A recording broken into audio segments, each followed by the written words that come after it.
Address scale, bulk, and mass provided by the Stonegate Design Guidelines D1.1 through 1.9.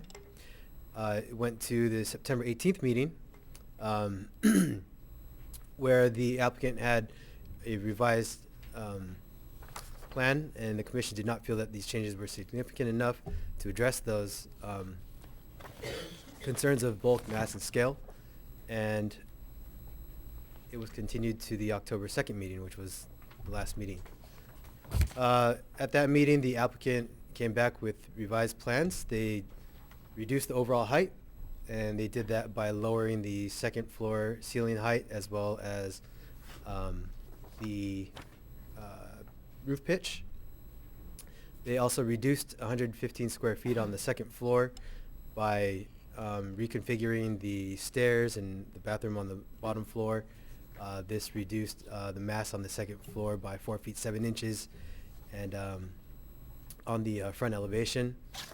With those changes, the commission again didn't feel that the changes didn't fully encompass the previous direction given from the previous meeting on September 18th. The commission gave specific direction, actually 4 items, to the applicant, and to return with those today. One was to lower the plate height of the first floor by 6 inches. This was just directed towards the rear of the house where the common space is. 2 was to shift the entire massing on the north side of the second floor towards the south. The third item was to provide a storyboard with a color palette for the exterior of the building and the retaining walls to include earth tone colors to help the structures blend in with the surrounding natural settings. And the last one was to provide a more clear landscape plan that specifically identified all the species of landscaping to be used to demonstrate that the project design should blend in with the natural landscape. Staff was directed by the commission to provide a resolution of approval with conditions for use if the applicant made all the revisions requested by the commission. So here's the revised proposal. The applicant has met all 4 of the 4 concerns made by the commission at the last meeting. However, the reduced height on the first floor on the ceiling height, they ended up reducing it all throughout the first floor rather than just on the rear area. But other than that, they did reduce the second story massing by 1 foot to the south. They provided the storyboard with a color palette of earth tone colors. And just to point out to you, we had some trouble with scanning and copying the colors, so the applicant provided a swatch, is what you guys probably noticed. We have another storyboard that I could pass around to you.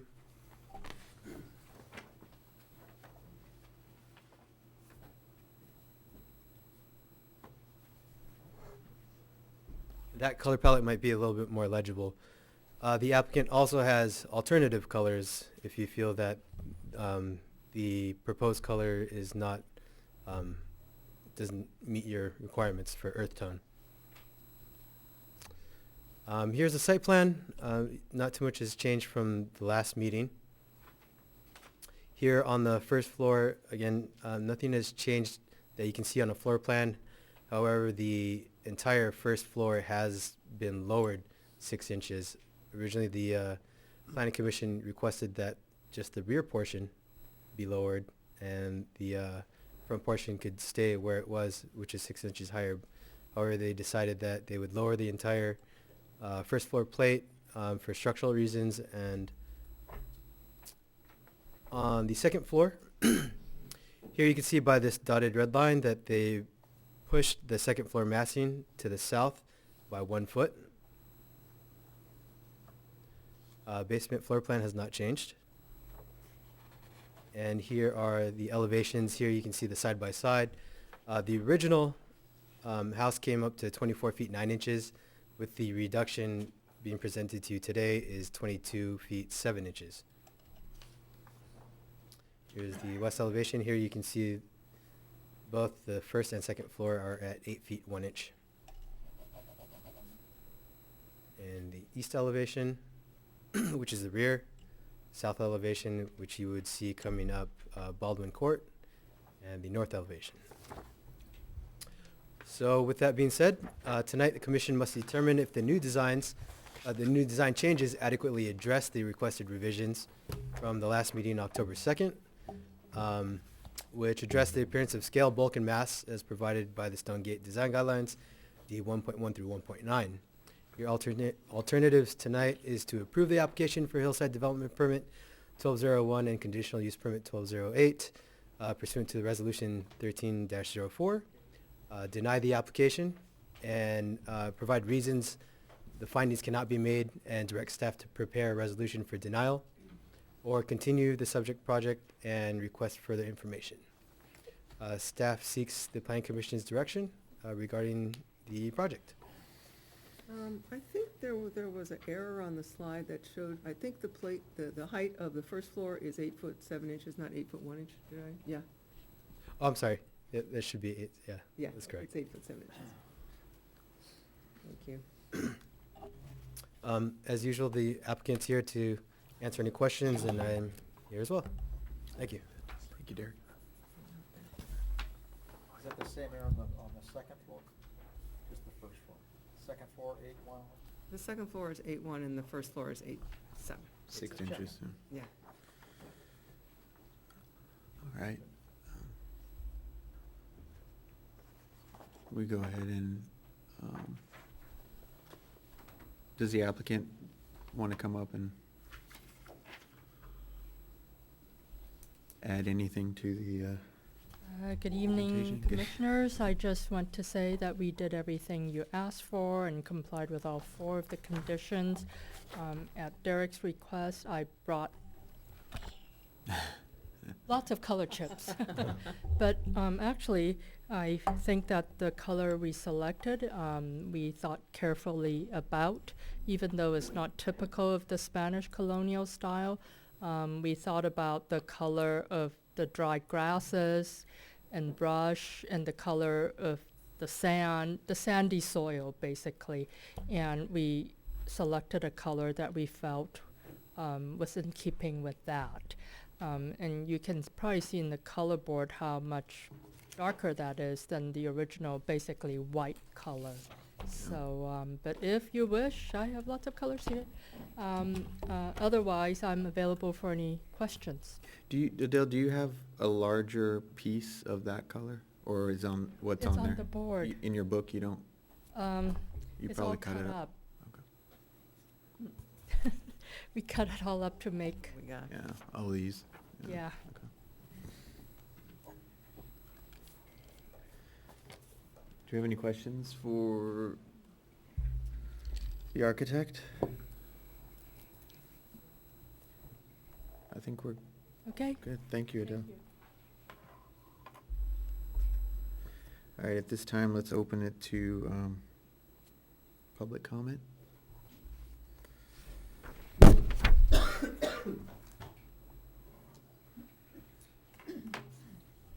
Marguerite Schuster, Mount Wilson Trail. Tonight I want to beg you for just one thing. If you decide to approve this project and cannot save anything else, please save the great oak at the southeast corner of the garage, which you will see on your landscaping plan is indeed replaced by another lesser species. This is one of the last great trees on this property. Members of the old Tree Commission do not recall and cannot conceive having approved the removal of this tree. The letter that you received from Caroline Brown notes the remainder of some protective fencing surrounding this tree that suggests that the intention always was that this tree should be protected. My thought is that if there was any tree that was any oak tree approved for removal on this property, that conceivably it was the small oak tree between the 2 walnut trees. It's a nice little tree and worthy of mitigation, but it is not a great and irreplaceable tree like this one at the southeast corner. One of the difficulties here is, one of the surprising things, is that the removal of this tree appears, even for the current proposed construction, to be altogether unnecessary. unless the story poles are incorrectly placed. Any sensitive person would think that a tree of this kind greatly enhances, does not decrease, but greatly enhances the overall value of this property. I urge you, save this tree and require that anytime work is being done near this tree, that a certified arborist be present to make sure that all due care is taken to keep this very fine asset intact. Thank you.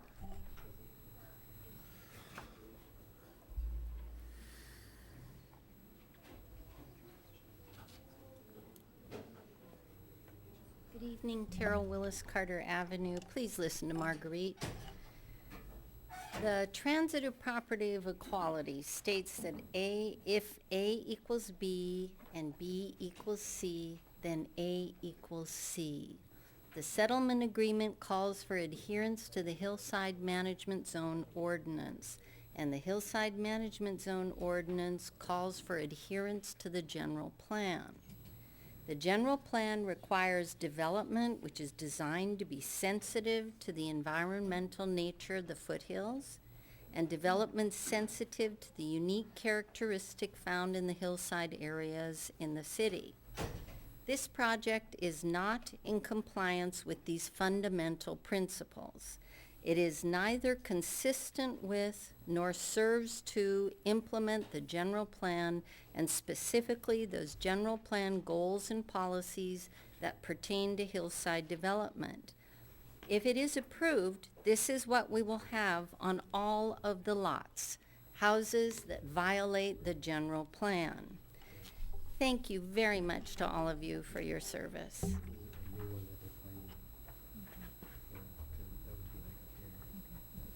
Yeah, so that's actually on the adjacent property.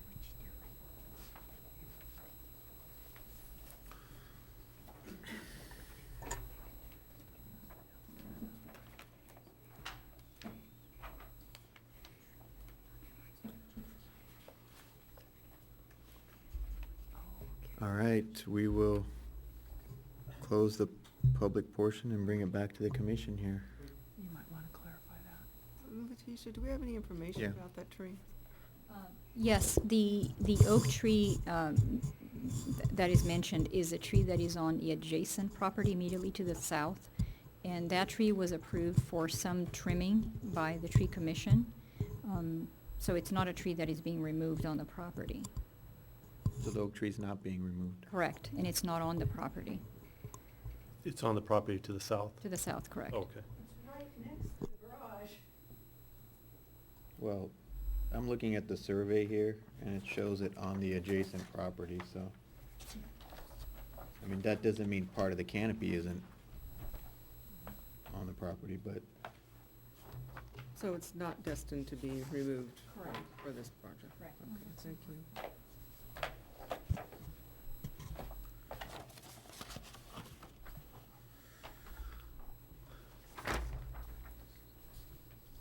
Is that a new tree then, next to the garage?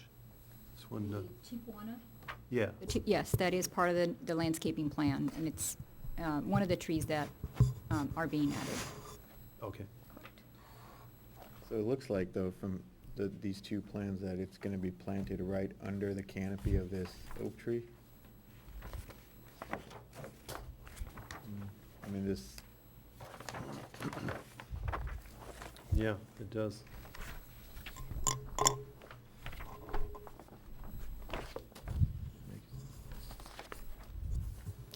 Perhaps the Yeah. applicant can clarify that for you. It does appear that way on the plan. well, on the landscape plan, you don't see the oak tree because it's on the adjacent property. but Correct. If you look at the survey, they look pretty darn close. Mhm.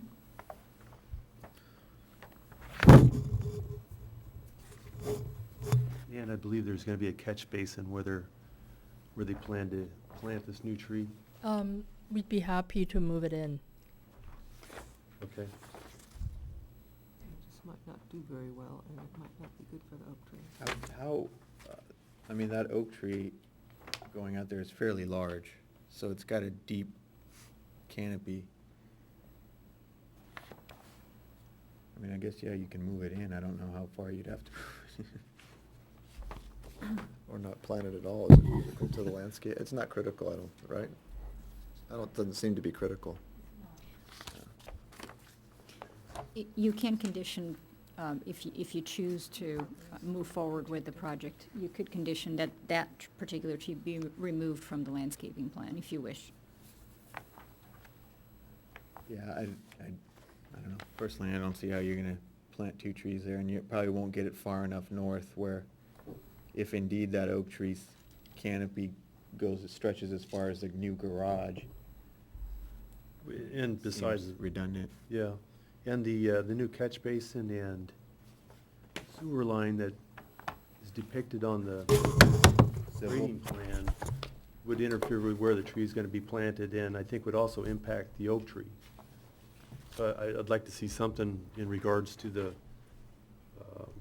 safety of the oak tree for the improvements of the catch basin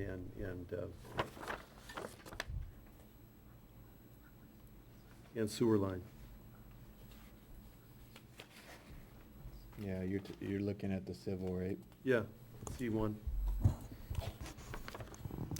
If I may, if you wish, you can also add a condition of approval that an arborist be on site when the work is being done to install sewer lines or any other catch basins to protect the integrity of the root system. Okay, That's also a condition that can be added. alrighty, thank you. That's a good idea.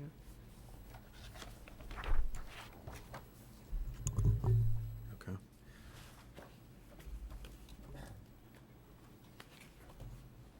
So do we have any thoughts? What are our comments? I'll go. I think they addressed all the issues that we talked about pretty well, except I'm not that happy with the color. I don't know if anyone else thinks about it, but I think. Darker, lighter? I think it should be darker. I think it should be more earth color. The whole point of having an earth tone thing is so that'll kind of blend in with the duff and the earth and I actually went up there today and I held the color up against what was there, and to me it looked still looks a lot lighter than I would like to see for it to I would like it a couple shades darker, where it really sort of fades into the plants. I guess I'm willing to hear what other people think about that. I think the color makes a huge difference. It makes a huge difference in how much this house is gonna blend in to the hillside Mhm. or pop out. Yeah. And I think if it Yeah. can be a duller color. And I agree with that. The color of the field of the stucco, I'm not so sure that's an earth tone. When we said earth tone, we're thinking,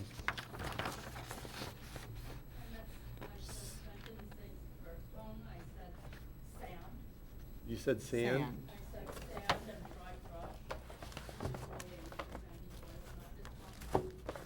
So, I went up there today. I was around town looking at different things, and I picked up some of the sand. Here it is. I thought you had something else in your hand. but- Yeah, right. No, that's not what's in this bag. Okay. This is kind of the color of the earth up there. Mhm. I don't think it needs to be as dark as that, but I think it would be nice to have something a little bit darker, a little bit more earthy, just because we're trying to have it blend in. Richard McDonald on behalf of the applicant. As you can imagine, the word earth tone has a broad spectrum, so that's why we brought Right. the. And I really appreciate your flexibility on this. you The- know. the- Added the- a lot of colors Good. just in case. The Yeah. book, we brought the These book are here. some other possibilities. Yeah, and I think It's a that'd be Dunn Edwards reasonable. book, not a Sinclair or Yeah. others. I Okay. don't know if you really care about brand, but in terms of color spectrum for earth tone, sand, dirt, you name it, they're all earth tone by definition. The question is what end of the spectrum you want to be on, and that's why we brought the book. I mean, the reason I So brought we're this happy is to, This has some of the Do you wanna oak pull leaves those in out? it, you know, we're happy and to, some of the colors bring, that are actually if there. we, maybe if we, I don't know, if you want to give it to Derek yeah, yeah, or yeah. or whoever you want us to give it to. Match it up with, We won't Gina's bite dirt ya. there. Do you have the board? Here, oh yeah, I have the board here. I mean, I don't mind the kind of color, but I just think it should be a couple shades a little darker, a Yeah, little bit darker. this is I mean, the like this- color. yeah, I mean, That's like the one like this or chocolate one a little This bit was our darker. other choice. Yeah, So, I Mhm. mean, we looked at all these Yeah. other ones, and I think some That of these are one's too yeah. yellow. Yeah, I mean, I Yeah. kinda like that. Some of these are heading too yellow. Mhm. This one is also Seems in the like yellow ochre. tone. So we were kind of debating Yeah. these two, and I couldn't On go- this one, is there, do you have the one that's, you know how they have a matrix, basically? What's darker. That's darker, yeah. This is Yeah, the next that's one. dark. One down. Mhm.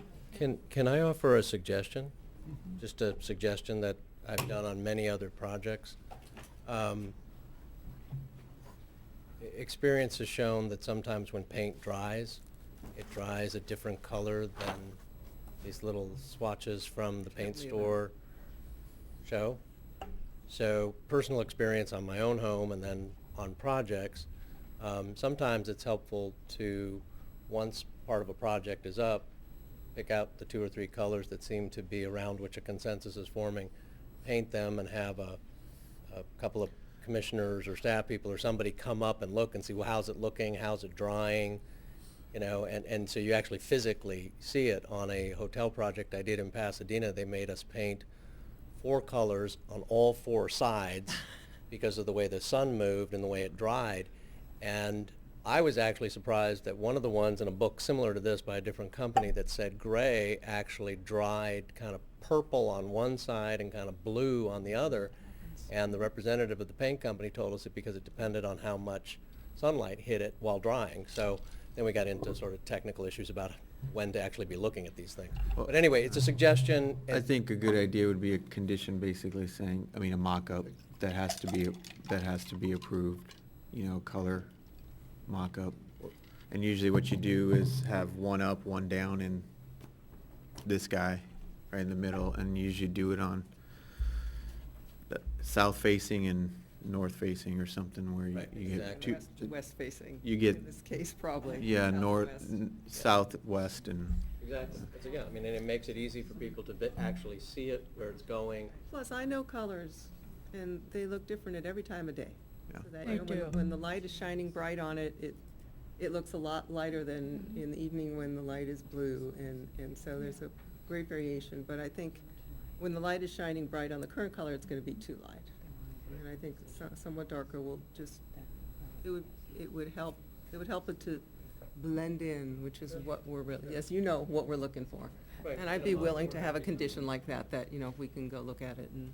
The Is that other something we thing can is condition, if- or does that need to have clarification before? It would be best if you chose a color tonight, but if you are not comfortable doing that, we can condition it so that when the time comes for the actual painting of the structure, that there is a subcommittee of the Planning Commission to actually be responsible for then, overseeing that in terms of choosing the appropriate shade that I you'd think like. that would be fine. I'd Yeah, like I mean, to. I think, we can sort of, I don't know if we want to do this. I mean, we can sort of suggest, that a color will be like, Were there 3 or 4 in there that you liked? yeah, I Can we mean, condition maybe, 3 or 4 and sort of just? like these would be, I don't know. The problem with that is you're looking No, at not it yet. here, I know what you're. they look like outside. But if they're willing to go ahead and paint it and let us Yeah. come up and go, okay, that's the one. I think we'll that's go with. fine. I think that'd be. I think we can make. And we Reduce could- swatches, because it's also going to look different once it's on the plaster. That's right, yeah. Because the there's all plaster, even smooth plaster, still has a texture to it. Right. Will it be integral, or is it going to be painted, Could be just 2. the Um, plaster? It could be up to 3. Because that makes a difference too. It does. Are you gonna do, if you do integral, it's kinda hard to, Change it. well, I mean, you can have mock-ups, but Yeah, you can have mock-ups. The plaster companies would do, big Boards. ones that big.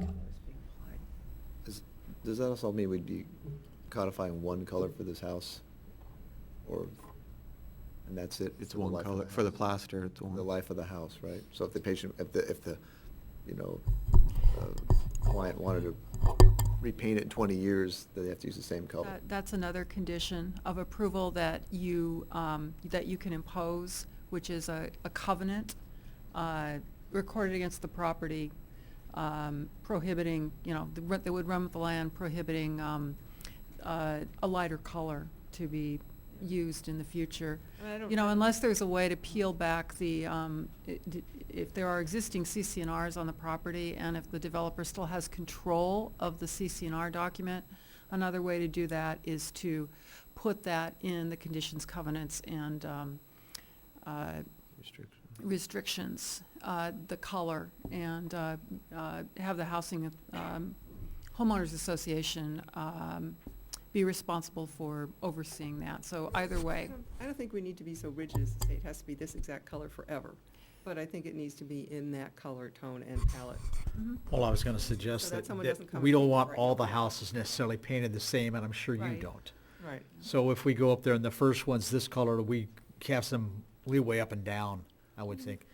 It sounds to me like it's gonna be more down than up, but yeah, but we don't want one of these houses in 3 years being purple. You know what I mean? White. Just 'cause somebody bought it and they decided to, oh, we're gonna paint it purple, so there, we'd certainly want a covenant. Well, I mean, that it's gotta stay within this range. what's done a lot of times is, because you can talk about colors forever, is to talk in terms of light reflective value. So you basically say any colors that have an LRV higher than 70 are not gonna happen, basically, because they'll reflect too much light, so like whites and things like that. Mhm. But anything below, then you leave, at least we leave options for, we're not saying it has to be a tan, So earth but tone. it has to be a darker shade, because its light reflective value is lower, which I is, mean, it could be tan, it could be something in the green family, it could be, Yeah. I mean, there's different earthy kinds of things that would fit in there, but. But these, unless I'm mistaken, the CUP and the HDP run with the land and are required to conform to the design guidelines in the hillside management ordinance and zoning code that require earth tones. So I don't know that anybody could buy the property and paint it purple in a few years. I mean, I think there are limits within the spectrum. I mean, there's a spectrum Yeah. of earth tone, but I think you can't move off that spectrum. yeah.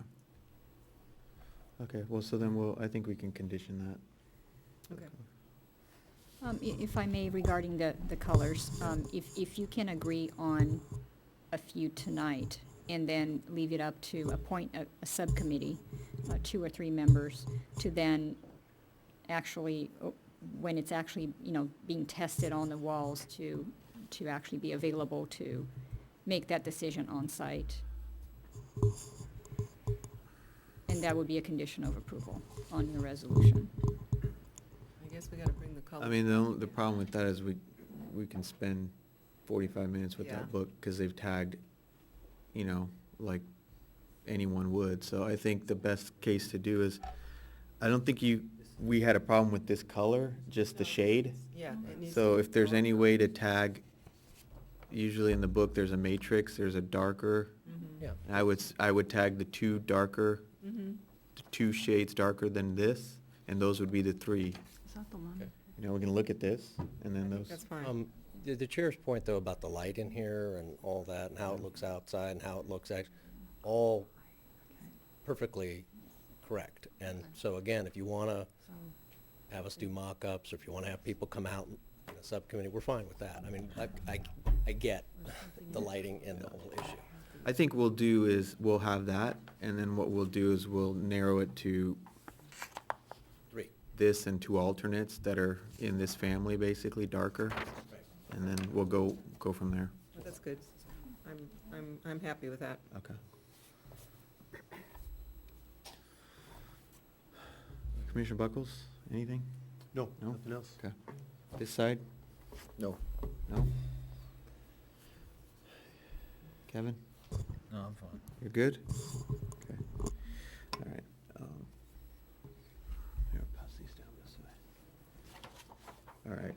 I think one of these would be. I want to start off by saying, I think, I think we've gotten to a point where those items that we depicted last meeting were fully addressed and codified in the drawings here. So I think, how far we've come, I think this project, where it is now, is is meeting, you know, what some of our, most of our concerns were with the bulk and mass, especially on the second story now. And so, as far as I can see, I don't have any issue with it. I mean, I think we can condition for the arborist to be on site when the site work is being done in regards to near that oak tree. I think, although the oak tree is not on this property, but will be visually watched during that work, and then the colors, I think we can definitely condition that with the narrowing of 3 and then do mock-ups and investigate that, so. But I think as far as reduction of the mass and scale, I think the height, now we've gotten to a point where I think almost 2 feet were cut off of the project vertically between the 2 floors. So I think we've come to a point where we've met all the dotted the i's and crossed the t's, so to speak, so I don't have any issues with where the project stands at this point, given the revisions that were made. So, Do we need to write specific language to go into the resolution for those 2 things before we can? I think they may be working on it right now. Leticia, do we know, do we need to write in those conditions? Specific conditions? Yes. Okay. Mhm.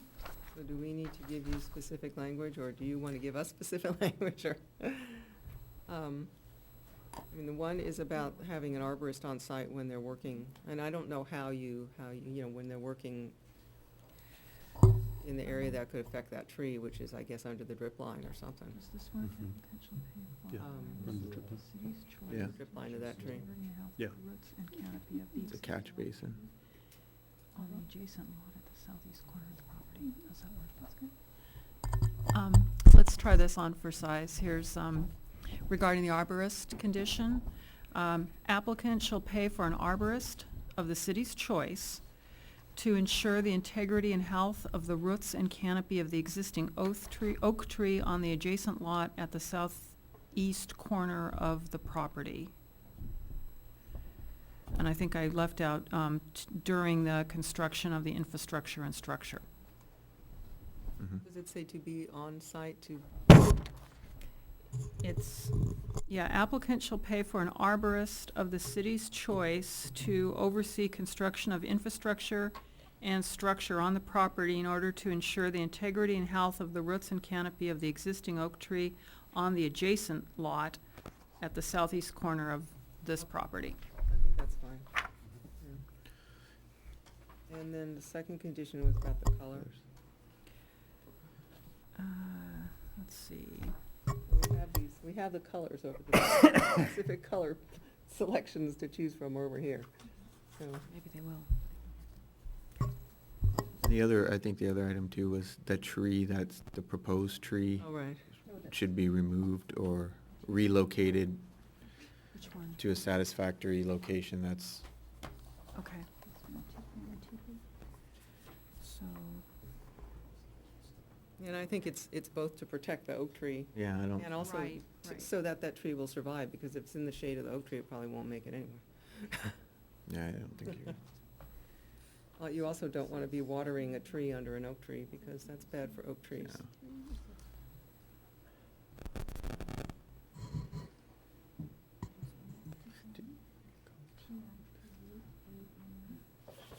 It's under there. okay. What? On the, Oh, I think we just passed them back. I think there were 4 altogether. corner, landscaping. Plan should be eliminated.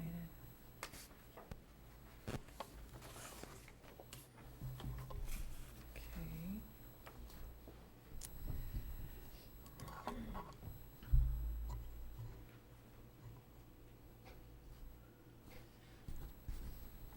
So it would be the tree, shown on the landscaping plan at the southeast corner of the property shall be eliminated. Mhm. From the t- In order to, from the- yeah, in order to protect the existing oak tree on the Mhm. adjacent property. Mhm. Okay. Shall be removed from the landscaping plan. From the landscaping plan, yeah. Do you want to do it, or? Yeah, okay. Oh, you can't read my handwriting, it's terrible. So we have a proposed condition here. The Tipuana tree shown on the landscaping plan along the southeast corner shall be eliminated Okay. In order to protect. in order to protect the existing oak tree on the adjacent property. Is that good? I guess my only other concern about this is, I know that watering under oak trees is not good for them, and I just don't know what else is going to be under that oak tree in the landscaping plan. I don't think there was I don't think there is, There's some ground cover maybe, but yeah. I don't think there was. I don't think, I'm gonna bring it up, but I don't think it's an issue, but I wanna make sure it's not an issue. Because you wanna protect it. There's some shrubs and perennials on the south side of the garage, but there's nothing. Well, all the shrubs and perennials I have are pretty much kind of native, Yep. low water use plants, so it should be, I mean, like I said, Matilla puppy hates water. So, I think it's okay. I'm just bringing it up to make sure we're thinking it through. Do you have language for the color mock-up? Or Yes, if you're unable to select a few Oh. examples. Yes. Oh, these will be them. Okay, great. Thank you. So it will read something to the effect that the existing stucco walls and fence shall be painted an earth tone color substantially similar to, and then we'll insert these Okay. colors. Let's see, in order to blend the structure into the natural landscape, the applicant shall record a covenant against the property which shall run with the land and be binding on all successors in interest, providing that the exterior walls of the structure and fencing shall remain an earth tone color, which is substantially similar to the approved colors, but in no event to have a LRV higher than, did you say 70, I think, 70? yeah, usually, yeah. Okay, will that work? Well, were we gonna have some subset? Additionally, additionally, the final selection of color for the exterior walls and fencing is subject to on-site approval of a planning commission subcommittee. Right. And I think it should also, retaining walls are part of that too. Retaining walls, yes. Fences and retaining Yes. walls, we wanna make sure that that's, Fences and retaining Okay. walls, yes, we'll capture that, yeah. okay? Structure, fencing. Structure, fencing, and retaining walls, yeah. All right, I think we got it. They should, yeah, this evening, yeah. If they approve this, they need to select a if you approve this, you'll also want to select a subcommittee. Tonight. Okay, Okay. all right. So, I will entertain a motion. All right, I'll propose that we pass the Hillside Development Permit 1201, conditional use permit 1208, with the following codified conditions, just so stated. That's it. Can we get a second? I will second. All in favor? Aye? Aye. Aye. Aye. All right, Okay. thank you. And we I need will- to select a subcommittee. Now, okay. I would volunteer to be on the subcommittee along with some other person who has good color sense. Sure. Do we need two, what's the minimum? One more, three? Yeah, I would. Maximum of 3. All right. Minimum of 2, Well, maximum if you already of have 3. two. No, 3 is good, whatever. can never have enough architects Okay. picking Do colors. we have somebody from the audience So also? it's Gina, Manish, and Buckles. Yeah, Yeah. sure. Okay. All right. Okay. Done. All right.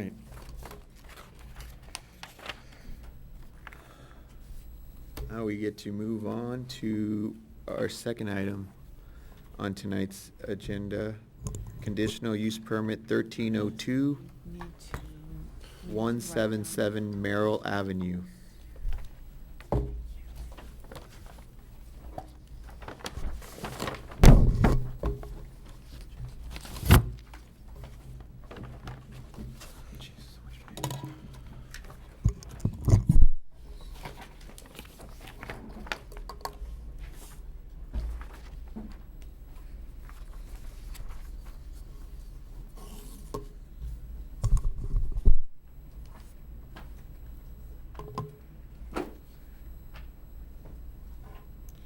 The next item is conditional use permit 1302. It's a request to allow the addition of 498 square feet to the existing one-story, 898 square foot single-family resident located at 177 7 Merrill Avenue.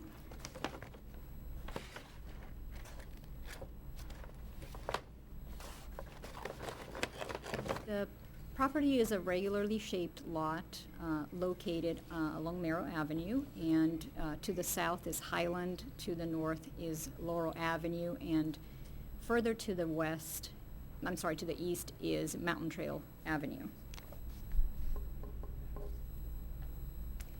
The zoning of the property is multifamily residential, which is why this triggers the requirement for a conditional use permit. All development in the R3 zone requires approval of a CUP. The existing floor area is 898 square feet. That's just the house. The garage, it's a one-car garage, 195 square feet for a total of existing floor area of 1,093. The total proposed floor area is 1,591. The property is existing legal non-conforming in terms of parking spaces. It requires, every single family residential property requires 2 covered spaces. This property has 1 covered space. It's existing non-conforming. They are not proposing to increase the number of bedrooms. It's a net, it's not a net increase in number of bedrooms, so it does not trigger the requirement to become conforming. The allowable floor area is 2,100 square feet, and the proposed lot coverage is 27% versus the 40%, which is the maximum allowable. When a single-family home is located in an R3 zone, the standards that are applied are R1 standards as required by the R3 ordinance. Here is basically the proposed project. Again, it's 498 square feet being added to the existing residence, and what they're doing is they're trying to accommodate a master bedroom. And they're expanding and converting an existing bedroom into a family room. There's also removal of an existing nook and covered patio at the rear of the residence to allow for the construction of the master bedroom and the expansion of the existing bedroom into a family room. They're relocating the front door to the center of the front elevation, and they're replacing double doors along the north elevation with a window for the kitchen. They're also removing a window along the north elevation and replacing it with a door that will provide access to the proposed family room from the outside. Here you can see this is Merrill Avenue here to the east, and this is the proposed addition. This is the existing footprint of the house with the one-car garage. The existing floor plan, as you can see at the rear here, there's a nook and then also a covered patio. These will be removed. And here is what they are proposing. So there's a new master bedroom here with a bathroom. And then this, what used to be a bedroom here, is now expanded into a family room. So that's why the net result is still 2 bedrooms. There are some other, changes internally here, as well to accommodate basically the flow. And also there's a laundry closet here as well that's being added. This area here is remaining largely as is. And again, they're changing, the front door is currently here, they're just moving it slightly to the north so that it's basically in the center of the elevation. These are the proposed and existing elevations. As you can see here, the front elevation again this is the front door, and they're moving it to the center. South elevation, as you can see here, basically this is the new roof line. The ridge is basically remaining in the same location and height, and they're just adding another roof here to accommodate that new extension in the rear of the house. The rear elevation, existing and proposed, and here's the north elevation. And here is where they are removing the double doors here and replacing it with a window, and then the existing windows here they're replacing with a door that will provide access in and out of the family room to the exterior. The findings for the CUP and additional findings for single-family homes. The project is categorically exempt. Actually, it's an exemption. It's a SEQA exempt. It's not a categoric exemption. It is an exemption. Also, just so you know, the pursuant to the Permit Streamlining Act, the applicant has approved a 90-day extension within which the city must make a decision. That, based on that extension, the deadline is now November 1st. So the Planning Commission must make a decision tonight whether to approve or deny. The option of continuing it is not an option tonight. And so again, you have the options to approve the project pursuant to Resolution 1410. You can deny the project and identify the findings that cannot be made. Staff recommends that the Planning Commission approve conditional use permit 1302 pursuant to Planning Commission Resolution 1410, subject to conditions of approval. This concludes my report. If you have any questions, I'm available, and the applicant is always here, also here. Sure. If you go back to the A2, which is the proposed floor plan, you see they've got it looks like they've got the plumbing area set up for the bathrooms and stuff. They've got nothing in the kitchen. Is that normal? Will they have nothing? Oh, basically a floor plan of the kitchen. I mean, It's existing, right? it's an existing kitchen. They may be making some changes, but, the applicant can address that as well. It is existing here. They are going to remove the door and put a window here, so presumably they may be doing some counter space, changes. They did not include that detail in this drawing. Mhm.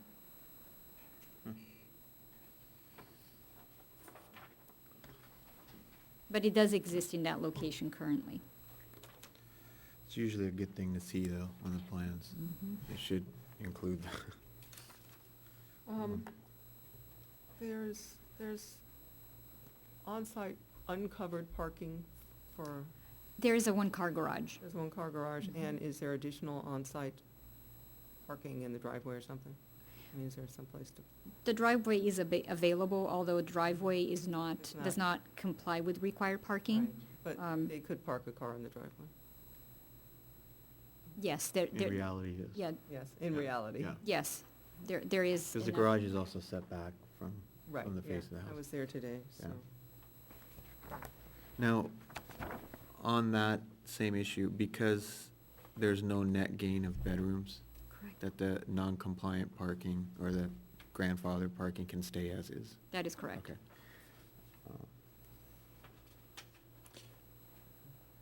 And then there was, sorry. No, please. I had one other comment. There was something in here that currently the house doesn't meet minimum sizes?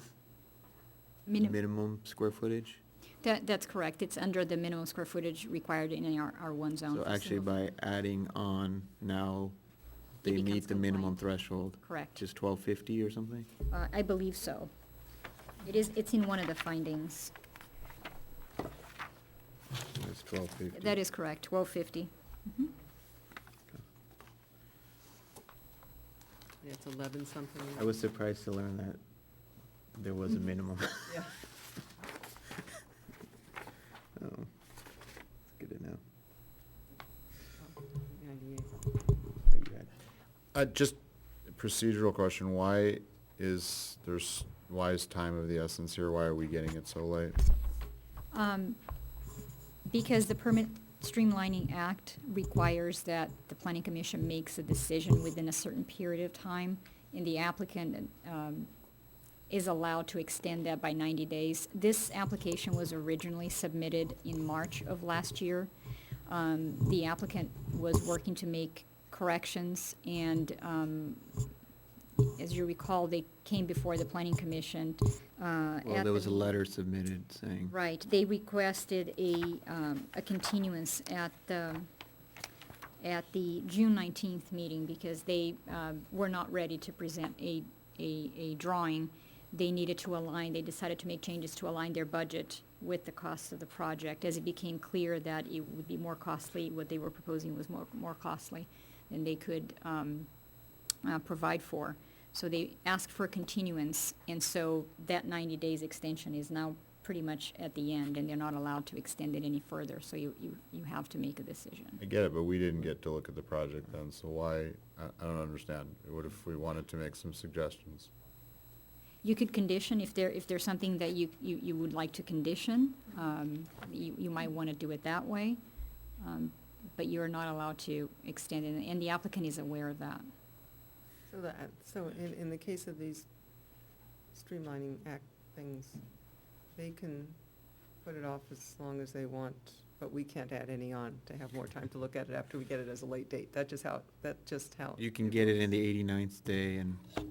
Well, they can't, they can't really extend it any more than they have, basically. They're No, only but allowed. as far as bringing these it back getting at the to last us minute, and being a submittal, that's you just can how it submit as late as the 89th day and then.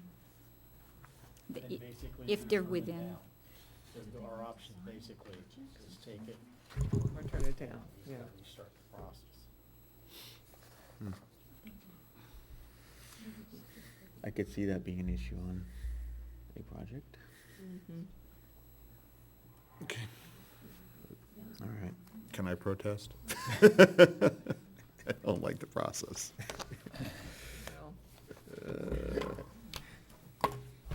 Well,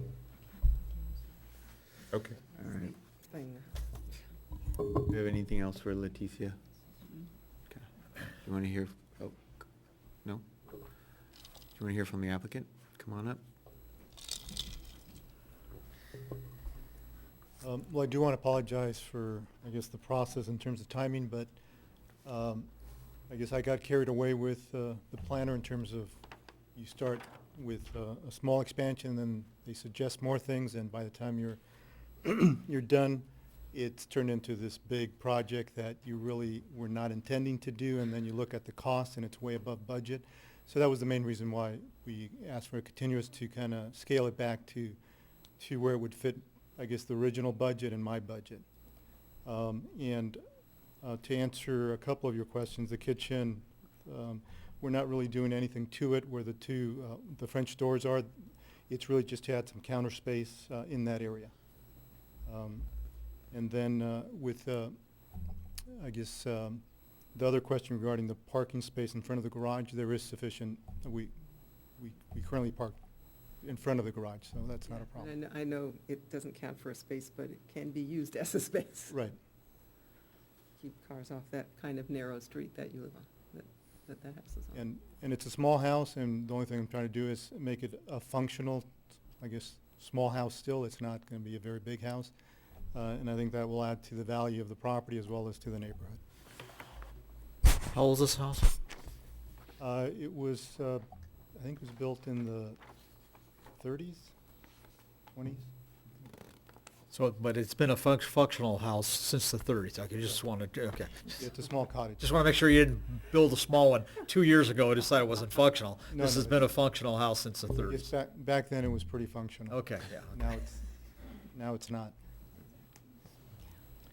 I mean, typically, and this is a small comment, you went through a lot of detail in outlining your proposed. It's always a good idea to show all features, like the kitchen, especially just as information for, I know you're not doing much in there, but you want to get that on here so that when we look at it, because we have no idea what we're, and we Doesn't say kitchen, we don't know it's a kitchen. we don't live there, so for us to kind of decipher what's happening, but anyway, that's, And that's a learning experience, and for that, I do apologize. yeah, it's okay. All right. Do you have any questions for the applicant? No? All right. Thank you. Thank you. All right. We'll open it up to public comment.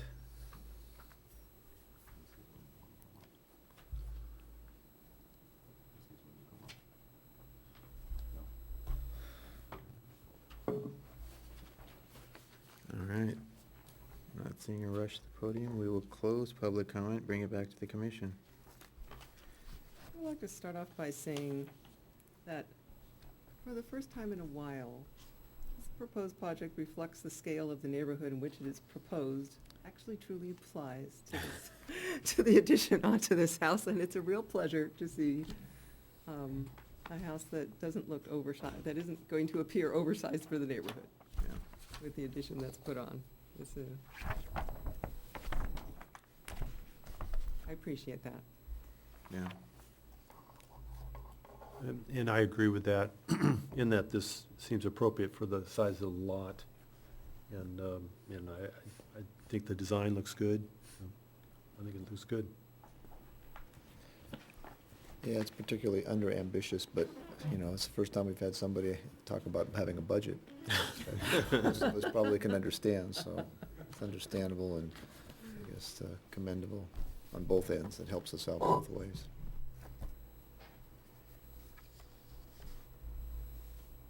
Well, I have to say I'm in favor of it. It looks to me like, I don't like see older small houses torn down. I certainly like to see him worked with, and he certainly looks to be working with this one, so I'd be in favor of it. I think the findings are met. I think it's improvement to the neighborhood. I like the way it fits in. I concur with all of those comments. I think, you know, having driven over there to this afternoon and looked at the street, I mean, it's a series of, it's kind of hard to believe this is, one of my comments, this is an R3 zone. Yeah. Another quirk of our zoning here, but just kind of funny, there was a series of houses that all, I think the whole block had one single-car garages. Were quaint, sort of old cottages and bungalows, so I think this isn't fitting with that, even with the addition, and any project that actually by adding meets the minimum threshold of size of house, you can't really argue with that, so I'm equally in favor of this project, so. I think, I've said this many times, that one of the great things about Sierra Madre is this mix of little and big and old and new, and this is like an exemplary example of kind of protecting that mix of smaller, older houses in town. So I would like to move that we approve PC Resolution 1410. Second. All in favor? Aye. Aye.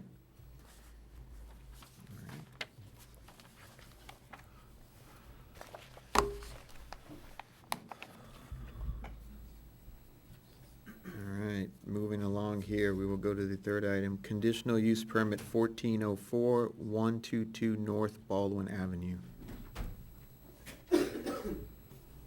Assistant Planner Derek Purification will deliver that report.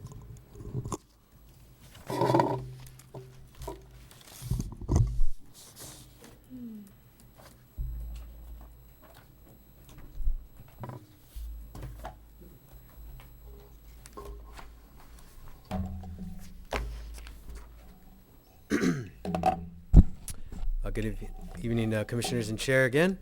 The item before you is conditional use permit 14-04, located at 122 North Baldwin Avenue.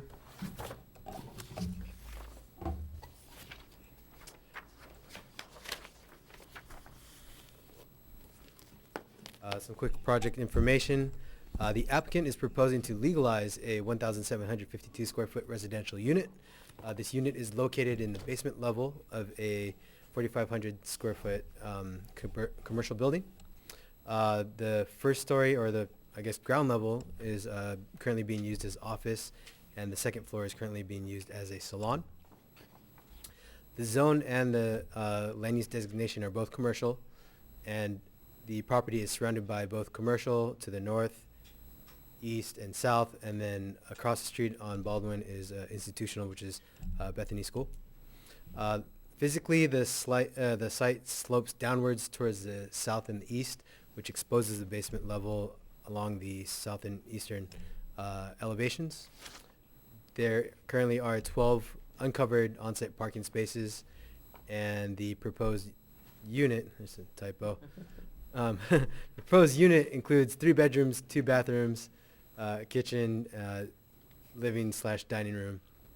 The project does not propose to add any square footage.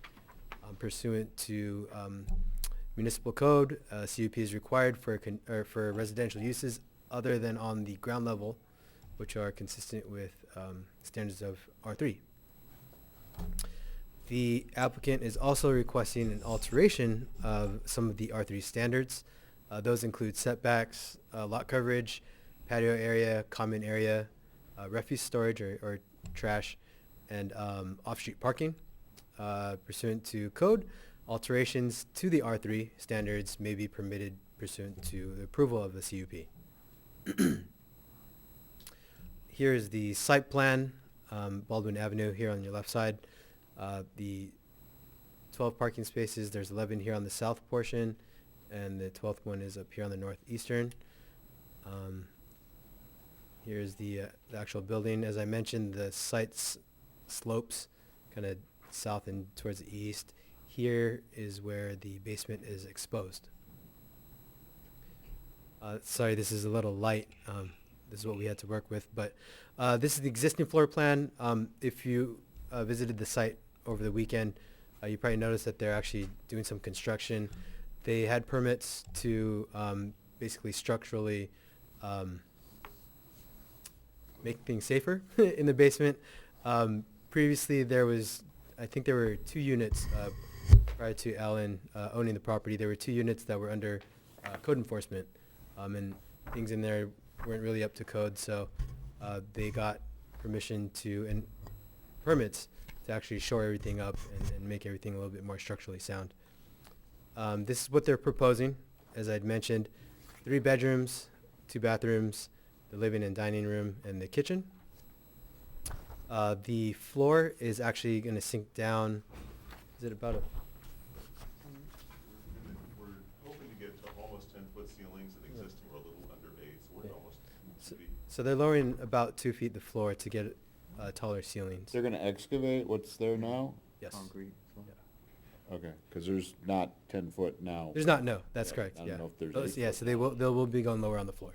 Huh? They're gonna bust all of it. They're gonna bust all what's there, okay. Here's the elevation. Elevations on the exterior won't change too much other than, a door being closed off and having a new door changed out. This is just the front elevation. The east elevation, which is the rear. Also photo that. This is the north elevation alongside the Verizon switching station. Here you can see the basement level windows and the light well. And this is the east elevation, which is also technically the front entrance to the unit, which would be here.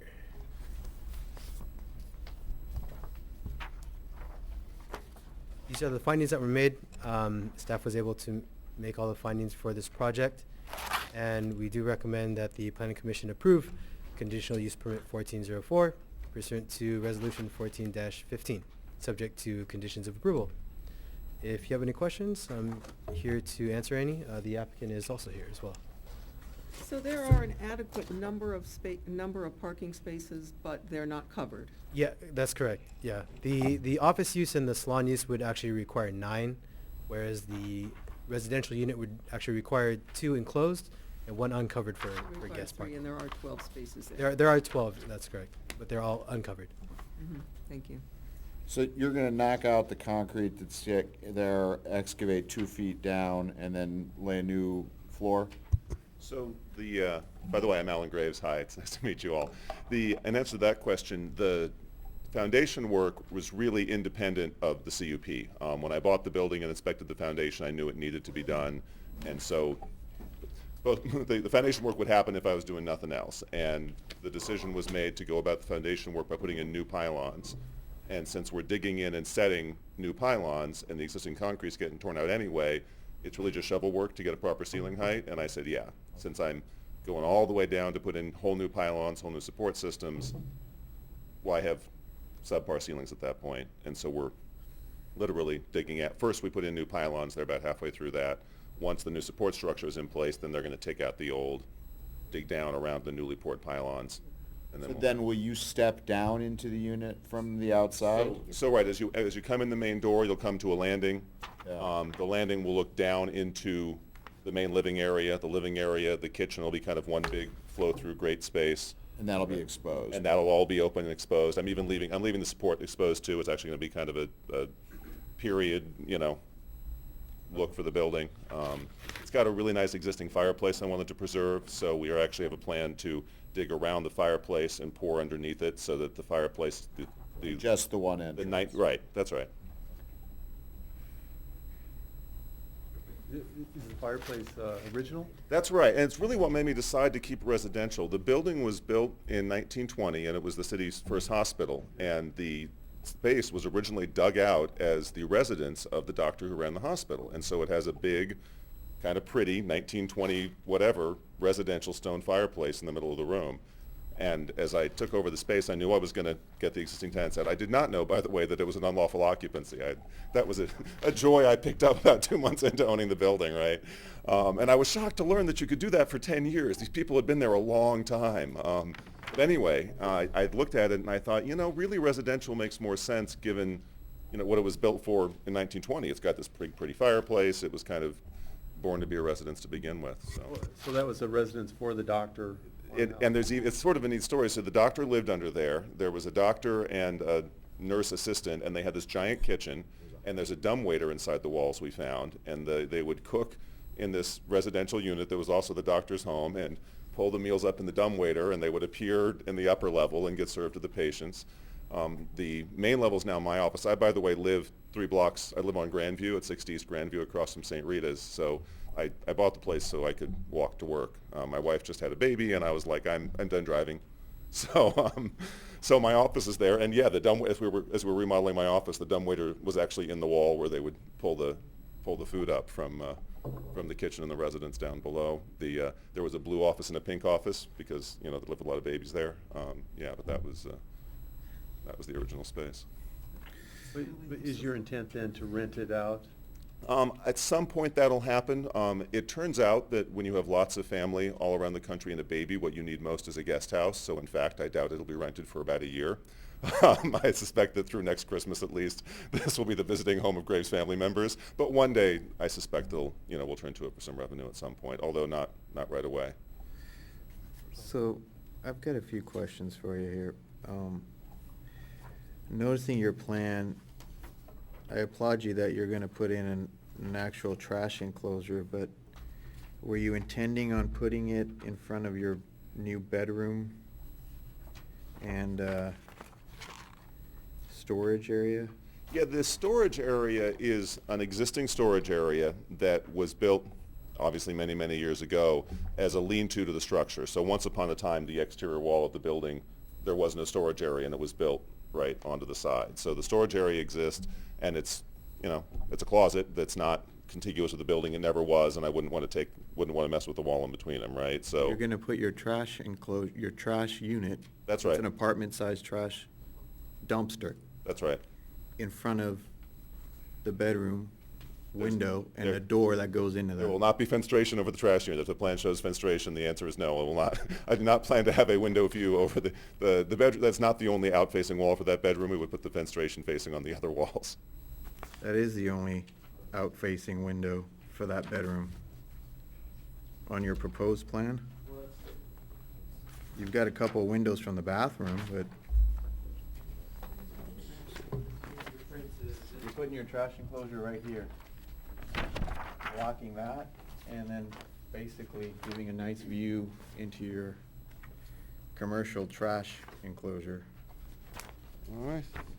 I don't know if you intended that, but I see. you are doing that. Yep. So that's, I see what you see. and that has to be an egress window, so you can't really dump people Oh, yeah. in case of a fire into a trash enclosure. So, well, of course, it would be a 3-hour rated trash enclosure. Wow. No, I think the right thing to do then is to relocate the trash That's enclosure gonna to ne- that's gonna- behind the storage, right? You put it back there. Well, so that brings me to my next point. You're in a commercial zone, you're retrofitting or introducing residential. We can argue the merits of why it should be commercial, but what governs here is an R3 zoning for residential that's introduced into a commercial zone. We don't have a mixed-use zoning that kind of talks about residential within commercial, but you basically have to comply with R3 zoning. So one of the requirements is you need to provide 150 square feet of patio area for this residential unit. And I noticed on the list here, it says you're not able to, or whatever the case may be, but I'm asking a question why you can't provide that. Sure. So I think there's a couple of answers to that question. And the first is that, I mean, I saw you came by today, you saw the unit. There's really not a great way in this setting to make an enclosed patio. There's not a place where it's going to be attractive or effective. And the other issue, as I see it, is this. I bought a building that had had an illegal tenancy in it for 10 years. The guy who owned it before me made $1,800 a month, every month for 10 years. And I said, no, I'm going to do the right thing. So what we're really having today is a story about what happens to people who decide to comply. And one thing that could happen to them is you got to build a lot of things. Compliance could be really disincentivized. We could set an economy where the wrong thing to do is to open your mouth. The guy who owned it for 10 years before me was much smarter than me, right? I see where you're going with that, but at the same time, that's an amenity that you should provide. Why not? It's a residential unit. Why wouldn't you provide an outdoor patio area? Yeah. It's a requirement. Well, I think one thing to keep in mind is exactly as you said, John. The issue is exactly what you said. We don't have a mixed-use code in town, and most neighboring cities, even small cities like South Pasadena, do. The way that we accommodate mixed use in commercial is by applying the R3 standards with altercations as approved. And I think that it's important to keep in mind it's altercations to the R3 standards. It's not a variance where you vary from standards that apply to that thing. And so it's sort of like an ad hoc fixing which of these standards really are important for a mixed-use setting, and which of them really make sense more in a neighborhood of a multifamily. And I think what you have here is a situation where you have a place that's functioned as residence in the past, has a long history as residence, is large, so you're not going to have a small unit like a multifamily, numerous small units that really use that space. But it's it's partially subterranean, right? The residence? Yeah. I mean, I know on the south and the east, it's exposed pretty much to grade. But your argument that it's a large residential unit, therefore does not need sort of outdoor space, why not? I think part of the answer... Indoor space and outdoor space are two different things. Yeah, I think part of the answer might get to the issue of the reason for the rule, right? Why is there a requirement to provide a minimum patio size? And the answer is that a lot of people who are renting units don't have a ton of economic options, and we want to set some base minimums for those folks. We're talking here about building a single 1,700 square foot unit.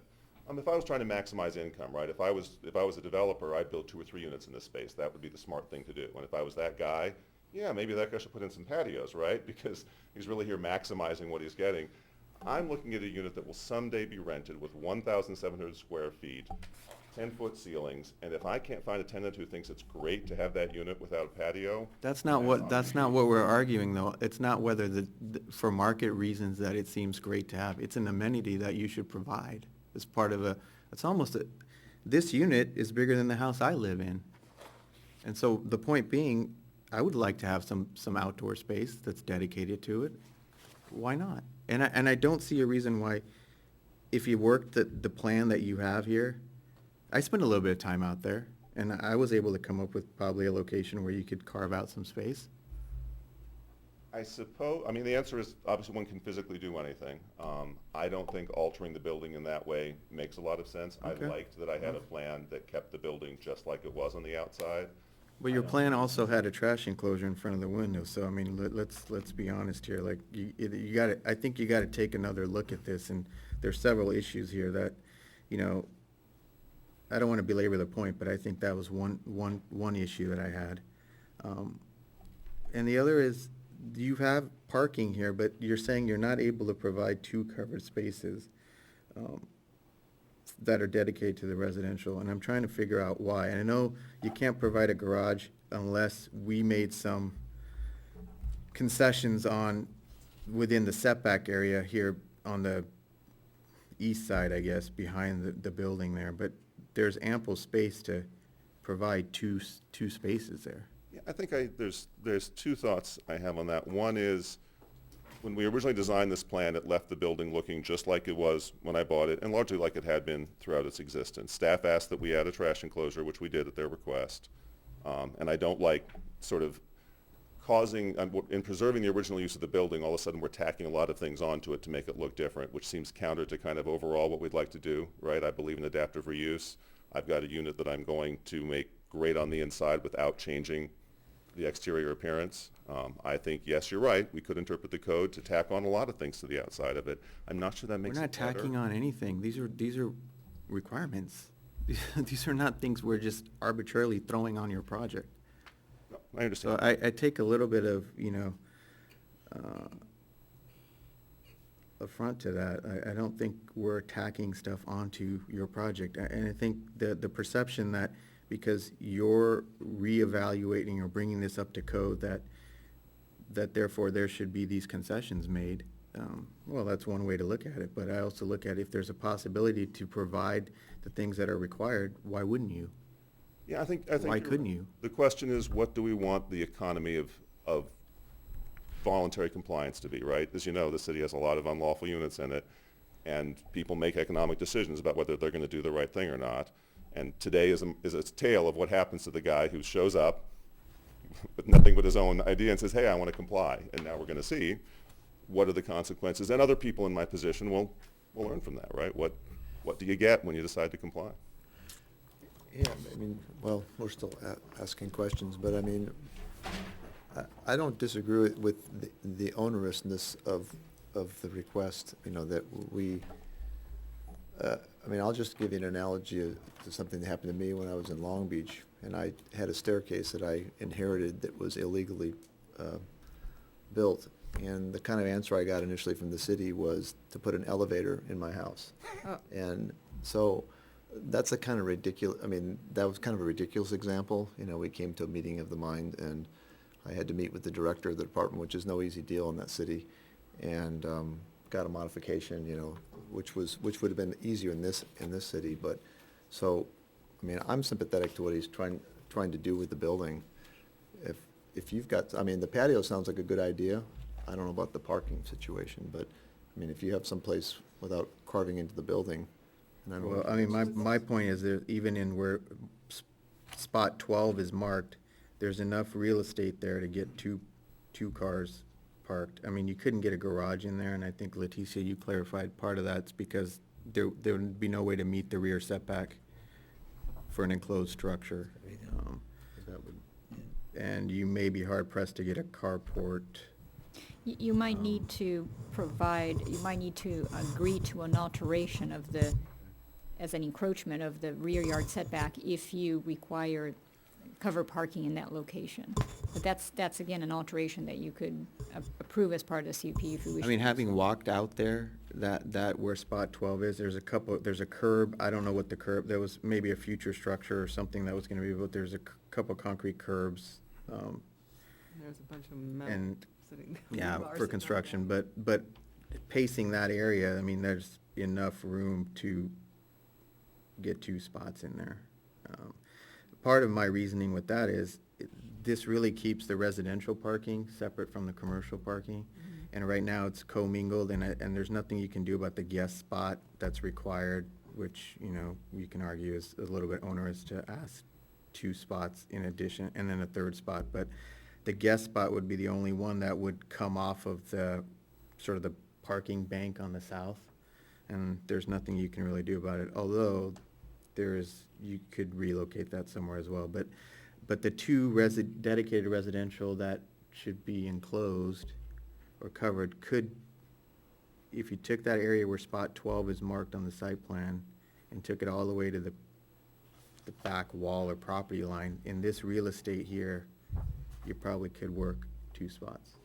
What's to the, east of this? I can't remember. I think it's the Verizon. It's a Verizon switching station. It's actually a 2-story solid brick wall. Yeah. There's no fenestration facing. It's literally solid brick all the way up. Right, yeah, I know that building. There's a gap, kind of a wedge gap between your wall and that building, but It's not like businesses or houses or someplace No. where having something really close to the property line would be. There, actually, I learned, aren't even full-time employees in the building. Not only are there not windows that they could see me, they just have techs come and go. And I mean, I think in this case, the enclosed parking isn't really,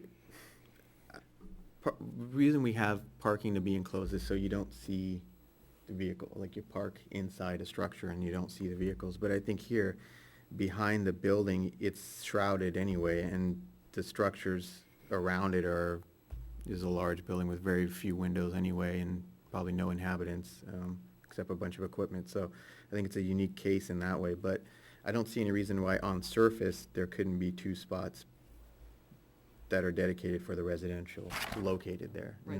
not enclosed, but. Yeah, and I agree. And I've walked past that building quite often and noticed the sea of concrete. Trash. The driveway, the parking lot, it's all concrete. There's no landscaping except for the big tree. You mean the avocado tree that kind of sticks out of the middle there? Yeah. Yeah. Yeah. Yeah, which is unfortunately very unpopular with my tenants who complain that the avocados fall on their cars. Well, they can take them home. You know, I didn't get as jocular a reaction to that suggestion as you would think I might. Leave the sunroof open, just whatever No, floats. I think you got some good ideas here, but you're just not there yet. But I think it'd be a great residential use if it's the covered parking and some outdoor space of some type, and if it's green, if it's turf. I think somebody would enjoy that, you know? And I applaud you for taking on the building, because it's a historical building, very much so of the city. But, yeah, I got some really struggling with it. It's a commercial building, and it's a commercial site. Hold your thought, till commercial break here. Okay. Are there any other questions for the applicant? Oh, yeah. Okay. All right. Thank you, Alan. Thank you. At this time, let's open it up to public comment, if there is any on this project. Come on up. Oh, that's right. Sorry. I just wanted to talk a little bit more about this. Alan asked me to talk to you a little bit about the application of the R3 standards. Tom Pendlebury originally designed the reuse, and he's moved to Florida, so he's not available. I think that as we already said, it is an existing use, and I think that doesn't mean that there should be any concessions granted, but that does mean that to the extent there's discretion and you're considering the ability of the site to handle that use, it's shown that it over many years that it can. It's also, as we've said, a long-standing structure that we want to keep the same feel of.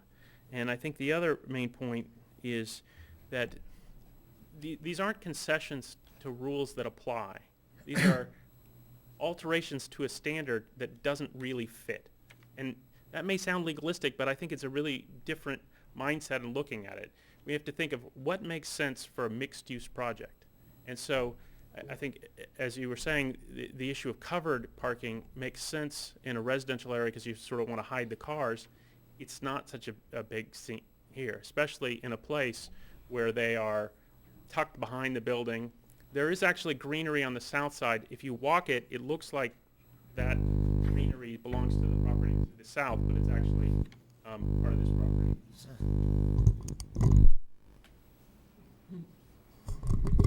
Those little curbs that are there on the, by the 12 parking were, we think, some foundation of a building project that was abandoned long ago. We don't know what they're for. We could easily take those out, and you could stripe 2 in there so we could get 13 spaces. That's not an issue, I don't think. And the trash enclosure was obviously a late add, because it's grandfathered. It's been pre-existing, but then we thought, well, no. Staff said, hey, it'd be good to have a trash enclosure, and we thought about it and said, yeah, that makes a lot of sense, whether it's commercial or residential. So that was the location that was added there, and if you guys want to put a condition of approval that it be moved to a different place or put in a place appropriate with staff, we'd be happy with that. I think the other issues that come up, there's the setbacks. Again, the north setback is non-compliant. That's pre-existing, and it's up against a 30-foot block wall. I don't think anybody's going to be harmed by that. The lot coverage is an issue of what gets counted and what doesn't. In the commercial zone, we have a lot coverage of about 15% when we're allowed 80. And in R3, we have a lot coverage of about 75% when we're allowed 55. And that's because the parking is counted in R3 but not in commercial, and I think the commercial standards really seem more appropriate in this case. We've talked a lot about the patio and common areas issue. Again, we think that's really more appropriate for a multifamily apartment building and not as appropriate in a commercial area. It's not really an issue of wouldn't it be nice, but it's just not something that makes sense in this. If you think it does, then I guess we could try to work it in. Parking, we've talked about parking.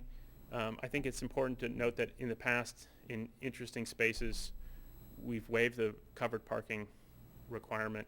In fact, there's no covered parking requirement in the whole canyon. So something that's a little bit funky like this, I think getting the spaces is more important than covering them. When we talked about trash, signs, there's a new sign that's going that's going to meet the commercial zone. There's not going to be any specific residential sign or anything.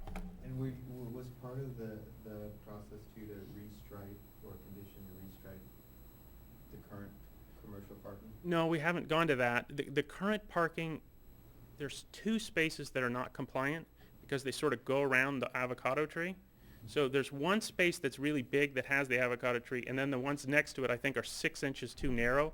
There's plenty of room along that side to have 12 compliant or 11 compliant spaces, but in order to get that, we'd have to take out the avocado tree. So if that's something that you think is important to restripe, that's something we could do, but it functions now even with those 2 spaces being a wee bit narrow.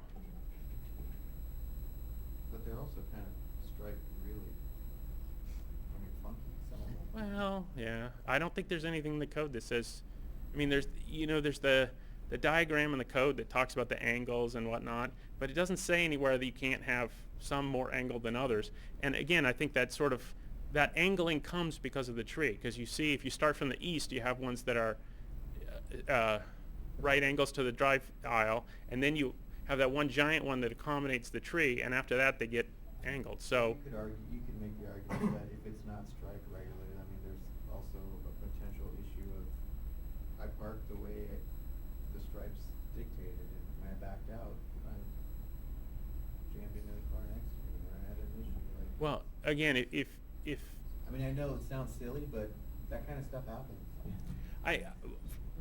we really haven't. I've walked by the building for many years, and I haven't really seen much parking issue. And in the time that Alan's owned it, he hasn't. But if you guys think conforming those parking spaces is a big issue, we'll take out the tree and paint them in a regular fashion. That's not a big concern. Another thing that I didn't raise, which I wanted to get your take on, was it is a unique situation. But that the residential unit or the residence opens onto the parking lot. Mm-hmm. And it opens onto the parking lot in such a fashion that you're basically in the drive aisle of that parking lot. I know there's probably more than 25 feet there from Yeah, there's a lot more.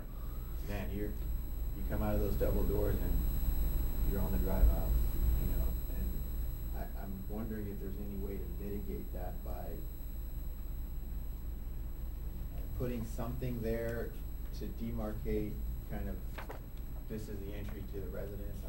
I don't wanna barricade not the right. Well, if we put in barricades or bollards or something like that, I think, you know, it'd be more likely that someone driving on the drive aisle would whack into them. I mean, we could spray paint, you know, stripes, but I think it needs something, or like the door, the entry to this needs to be recessed back or something. I mean, you're not providing any sort of approach area where that isn't out of the public, right, I mean, not public, but sort of the commercial right of way there, as far as going in and out. I think that's.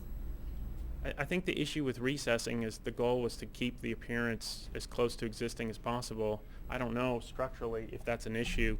But you know, the other part of it is it's not like a drive aisle that goes somewhere, that people zoom down. It's just a parking lot.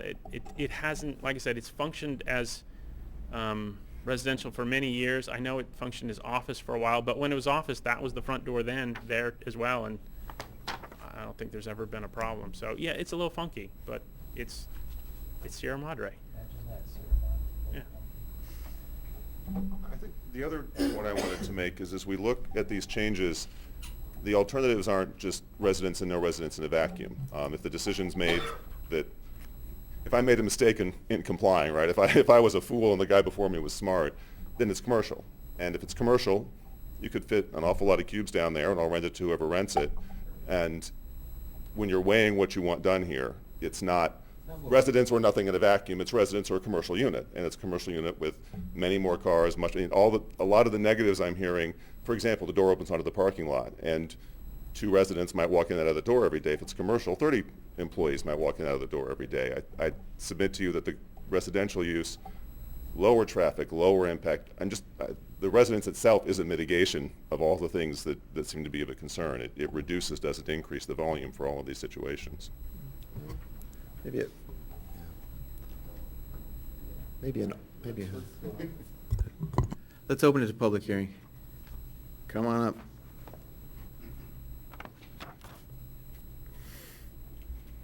Hello, my name is Diane Planadin, and I reside at 298 Old Ranch Road. I'm Lee Johnson. I'm also at 298. Old Ranch Road. He's here to give me moral support. All right. Good at public speaking. I am one of those tenants that resided in that building, not knowing that it was an illegal dwelling. I resided there for 7 years, and there are 2 entrances to that basement. I don't know if you know, but the building was divided. The bottom part was divided into 2 sections. So there is also a door on the northeast side of that building. It's a staircase. Okay, and that is subterranean. Well, I had a lot of problems with the landlord, and I had to one time call the health department because of flooded out the bottom basement. And the health department told me that you cannot live in here, and I had to move the next day. Wow. So that is illegal to live in a basement. So regardless Period. of the this new owner wants to do our zoning, I understand that, but it can't be done with that building because it's illegal to live in the basement, according to the LA County Health Department. So, and also I understand that you don't need conditional use permit if it's a commercial building, you don't need to change it into residential or do a conditional use because you can reside on the lower floor. Is that not correct? In a commercial building, you can reside on the main floor, as I understand, correct? Isn't that what the permit states here? I think you would still need, it's a different use, right? So. Yeah, the commercial zone ordinance allows residential uses that are not on the ground floor. And being that this is a basement, that's why this would be allowed. But it's by conditional use permit only. It is not by right. But even living, since it's a commercial zone, if you wanted to create residences on the ground or the second floor, residential units per se. You would need a conditional use. You still need a CUP. Absolutely. Behind or above, right? Could be Yes. It behind. says residential uses Not on the- other than on ground Not level. on the ground level, right. And this is a basement, so it's not the ground level. So you could, from my understanding, you could reside on the ground level without having an R1 in a commercial building. Is that not correct? That's what the code says. No, I think you got it a little Am I mixed twisted up? there, yeah. Okay, well. They are. Anyway, that is, I had to move the next day, and I realized at that time that wasn't a legal dwelling. Yeah. And there was a court case and everything, and a lawsuit all originated from this, because the last owner was renting it out illegally. And according to the health department, you cannot live in the basement. They requested that you vacate. right? Yes, immediately, for health reasons, other than, maybe the fumes. You can get radon in a basement. It's not a legal dwelling. And it was built in the 20s, so there is a fireplace on one side. And it's a very nice, basement. It's very spacious, it's very nice, but it's not legal. And also, I was told that you cannot, what was it? It wasn't even supposed to be used for office either. It's supposed to be storage only, according to the county records, the bottom floor. So, I don't know, is that what the new owner was proposing to rent out the bottom? So, Yeah. I thought I would bring this up. All right. So, that's all I have to say. Thank you. Thank you.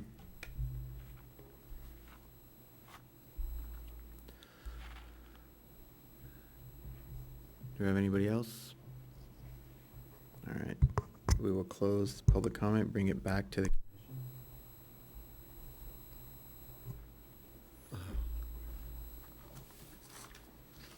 Who would like to start us off? Can I just ask the applicant a question? I want to make sure I understood your remarks. So you don't want to make any changes to the project that would be suggested here? You're saying, you said if you had to do some of these things, you just take it to commercial? No, I think that if there are new conditions that are imposed other than the ones already suggested by staff, the answer is I'll go research how much they're going to cost. Okay. And we'll make the choices that we make. Okay. But no, it's not like I have some principled position. I would never do anything that you might suggest.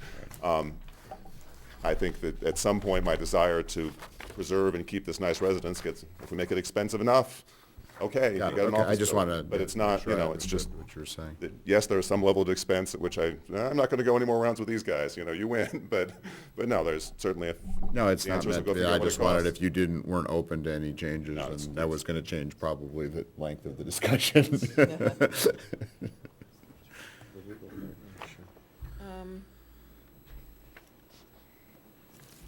A couple things, and maybe I'll come back and talk about a couple more things afterwards.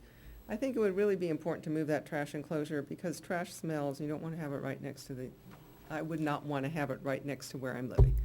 And I would put it sort of over in the other side, in like where if you could get 2 parking spots where number 12 is, I would put the trash enclosure like over in number 11 or something, so that it's not next to the unit, because I have lived in places, in apartments, where there was a garbage thing, and it smells, and it's unpleasant, and people are gonna be coming in and tossing their trash in when you're trying to sleep and whatnot. So I think there's ample opportunities for moving that away.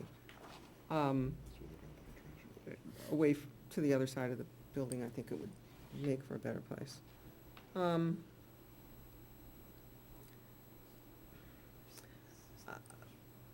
think that the requirement for having some outdoor space is not trivial, actually. I think it's important, and I think, especially because this opens directly onto a parking lot. That presents a certain kind of possible danger, especially if you had children living in here, or visiting in here. Because kids run outdoors. If you look away for a minute, I've had my kids do that when they were young. And if there could be a place for some outside space, which could be where that trash enclosure is, or something, it would provide an amenity which is required in the R3, and I think it would be possible to provide that. And this is not by changing the building. Yeah. It's by offering a fence around an area and a bit of space for some Green. greenery. Well, I'm not saying you have to build a wall. I'm not saying you have to alter the building. It's altering some part of this, of the parking lot. And I think that could be possible. This issue of not living in a basement, I don't know, I can't speak to the specifics of the people who are living in that place, but if basements are adequate in size and meet the requirements you can, we just approved a house that had a basement space that you could live in. It requires certain height of ceiling, and it requires ventilation, it requires, ways to get in and out of each room and so on, but it's not illegal to have residential space in a basement.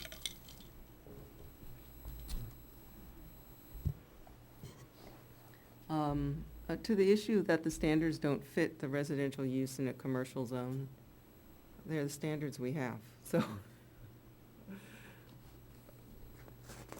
Yeah, that's all I want to say right now. What do we call, so just for my clarification, we have the RE, right, which is the residential entrepreneurial, is that not considered a mixed use? That's But an it's not overlay. It's not this zone. No, I understand that, but you It said we goes didn't over. have it, No, okay. we don't have a mixed use. And what do you call the other end of Montecito? That's. Manufacturing. Manufacturing. East Montecito, But there are homes over there. that's manufacturing zone. The residential uses within East Montecito are actually non-conforming according to okay. the zoning ordinance. There There's no exists provision even in manufacturing, for mixed use. like if you had residential use, it would revert to R3 or. It would be the doesn't. same standards used in the commercial zone. If you were to do this type of thing with a commercial building with residential, would be, you basically, you use the standards of the commercial zone, which are the ones that we are, Which takes it to which the are R3. applicable Okay. here in this Just looking instance. for clarification. Okay, now the south side of Montecito, though, where the self-storage is that just commercial? Well, that entire East Montecito block is zoned manufacturing. In addition to manufacturing uses that are allowed in that zone, the ordinance also allows any uses in the commercial zone as well. So, so you have actually a larger range of permitted uses there. It's both manufacturing and the uses in the commercial zone. Both apply. Okay, but residential? Uh, Because I know they got a residential- resident at Yeah. the self-storage. Well, residential is allowed pursuant to the commercial zone. Again, it's commercial and residential, And then- not on the ground floor. Okay, I got it. Mhm. Yeah, the single-family residential uses there now are basically non-conforming. They're existing non-conforming.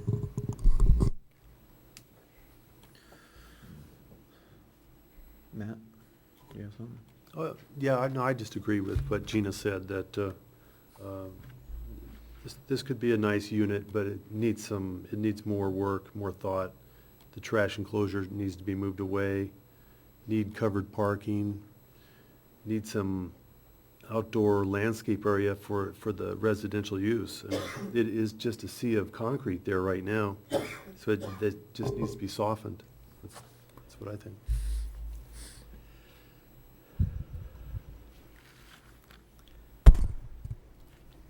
Let me say something. I really think that what they're doing with this project really is pretty admirable.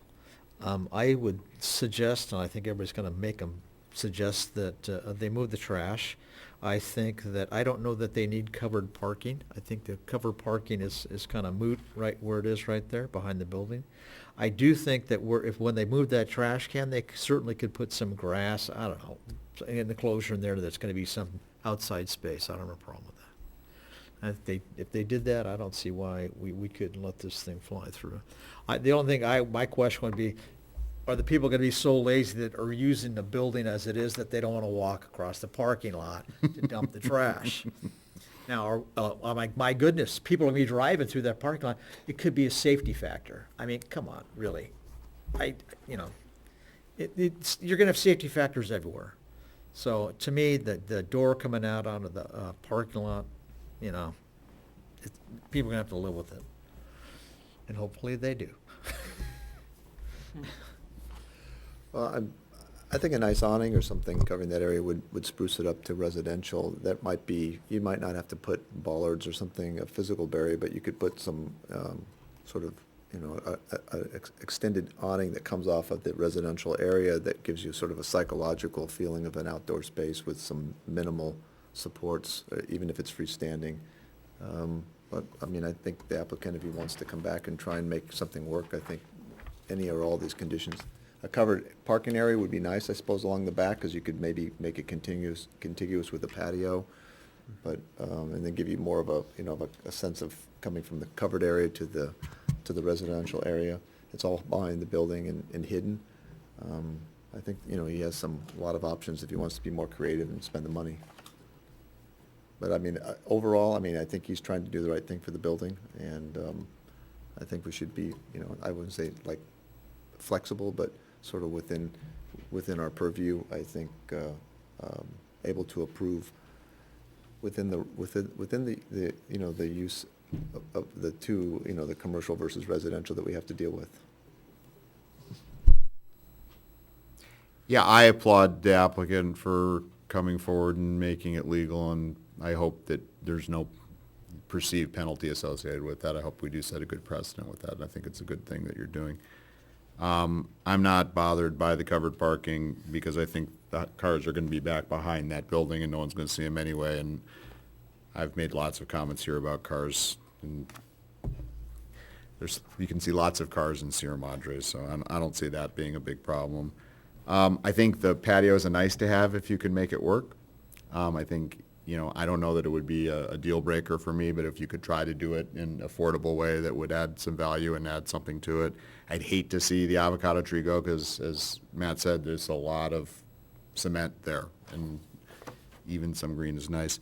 The only caution thing that gives me a little pause is if you are excavating there, given the slope, that we used to have this thing that came out of the sky called rain, and in the event that it were ever to come back, the way that slope comes down, you got effectively a waterfall with a turn down the stairs and straight in there. So be careful. I'm speaking from experience. It's with a slope and an excavation and a step, you're going to have a waterfall in the front door. But it may never rain again, and it may not matter. But I'm pretty close to a yes on this, and I hope we can find a compromise that meets some of these needs. And obviously, the trash shouldn't be outside the bedroom. It's probably not a great idea.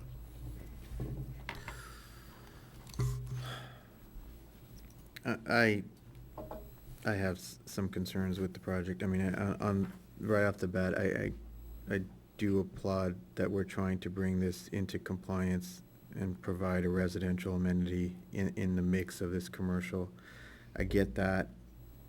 I applaud that, but as it currently sits, I think there's some issues that need to be worked out.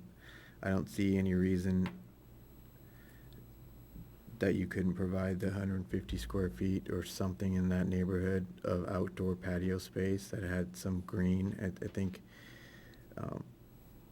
I wouldn't, personally, I wouldn't want to see it where the trash enclosure is. I think that's kind of on the threshold between where the commercial is and the residential. I would be more apt to see it on the back side of the house, not the house, but the residential kind of behind. I don't know what is. Well, I think there's an opportunity to carve out some space there, whether it's through sort of an enclosed fence or something. There's actually a fair amount of light that comes in there because the building next door has no fence and it's sort of set back. It's weird, like you've got a really short north setback, but it actually seems wider because there's no fence there, and the neighboring property is the Verizon building's 5 feet back, and it actually notches right there for some weird reason. So I think that would be a more appropriate place, I think, to carve out some sort of private patio area. I'm fine with not having the covered spaces, but I think you could get 2 dedicated spaces in that area that's labeled number 12 on surface. You know, you may have to knock out these curbs for whatever that was going to be there, but I don't think that's a huge deal. With all the concrete that you're breaking up inside, I don't think breaking up a little bit more here is gonna kill you. There may be an opportunity there to, and I just thought about this, but I don't know, is tandem parking allowed as far as for the residential use? I don't think it says you can't. Yeah, I believed in the R3, I don't believe that it's not allowed. I'd have to confirm it, I but looked I into don't this, believe so. because we were playing with ideas. In R1, tandem is not allowed. It expressly says it's not allowed. In commercial and in R3, it doesn't say if it's allowed or not, but it does say parking has to be, in the commercial zone, meet the diagrams, you know, and there's the diagrams of what a parking lot looks like, and there's not one that has a tandem diagram. So, Well, my only thinking there was, and I'm kind of riffing here, but in that spot 12, you could get a patio back there, an open space, but it may preclude you potentially from getting two side-by-side spaces on ground. Right. So if you could suddenly shift it so you tandem, because what's unusual about the lot is it's sort of an L shape. yeah. And you've got enough backup space for your first 11 spots, and then there's sort of this resultant area that you could potentially get maybe two cars behind each other, and then have room to carve out some of this open space Right. for this subterranean unit. So that may be something you want to play with or look at, but regardless, in that spot 12, I think there's room to get the two dedicated residential parking spots. I don't think it needs to be covered or enclosed. I think this sort of regular parking, I mean, I would be in favor of seeing this restriped. I mean, I think there's, you know, to Gina's point, I think you could get another spot there, and I know no one wants to see this avocado tree moved or removed, but I mean, I wouldn't have a problem with that going if that would create some regular parking that made sense. And then as far as the entry goes, I mean, that's just, I mean, I mean, there's enough, gosh, the front of this building has enough sort of walls, and I think you not plastered, but you kind of re-cemented them and sealed them. And there's enough backup here for these spots. I may be wrong, maybe there isn't, but it's creating some sort of demarcation or something there where you're entering the residential, and, you know, I think that's a valid concern, you know. Yeah. Someone sneaks out of there, I know it's not a street, and I get that, but I think there's a way to sort of create that demarcation without creating a safety issue for the parking. I think there's just a little creative thinking needs to be put into that. Say planting or something. Could be.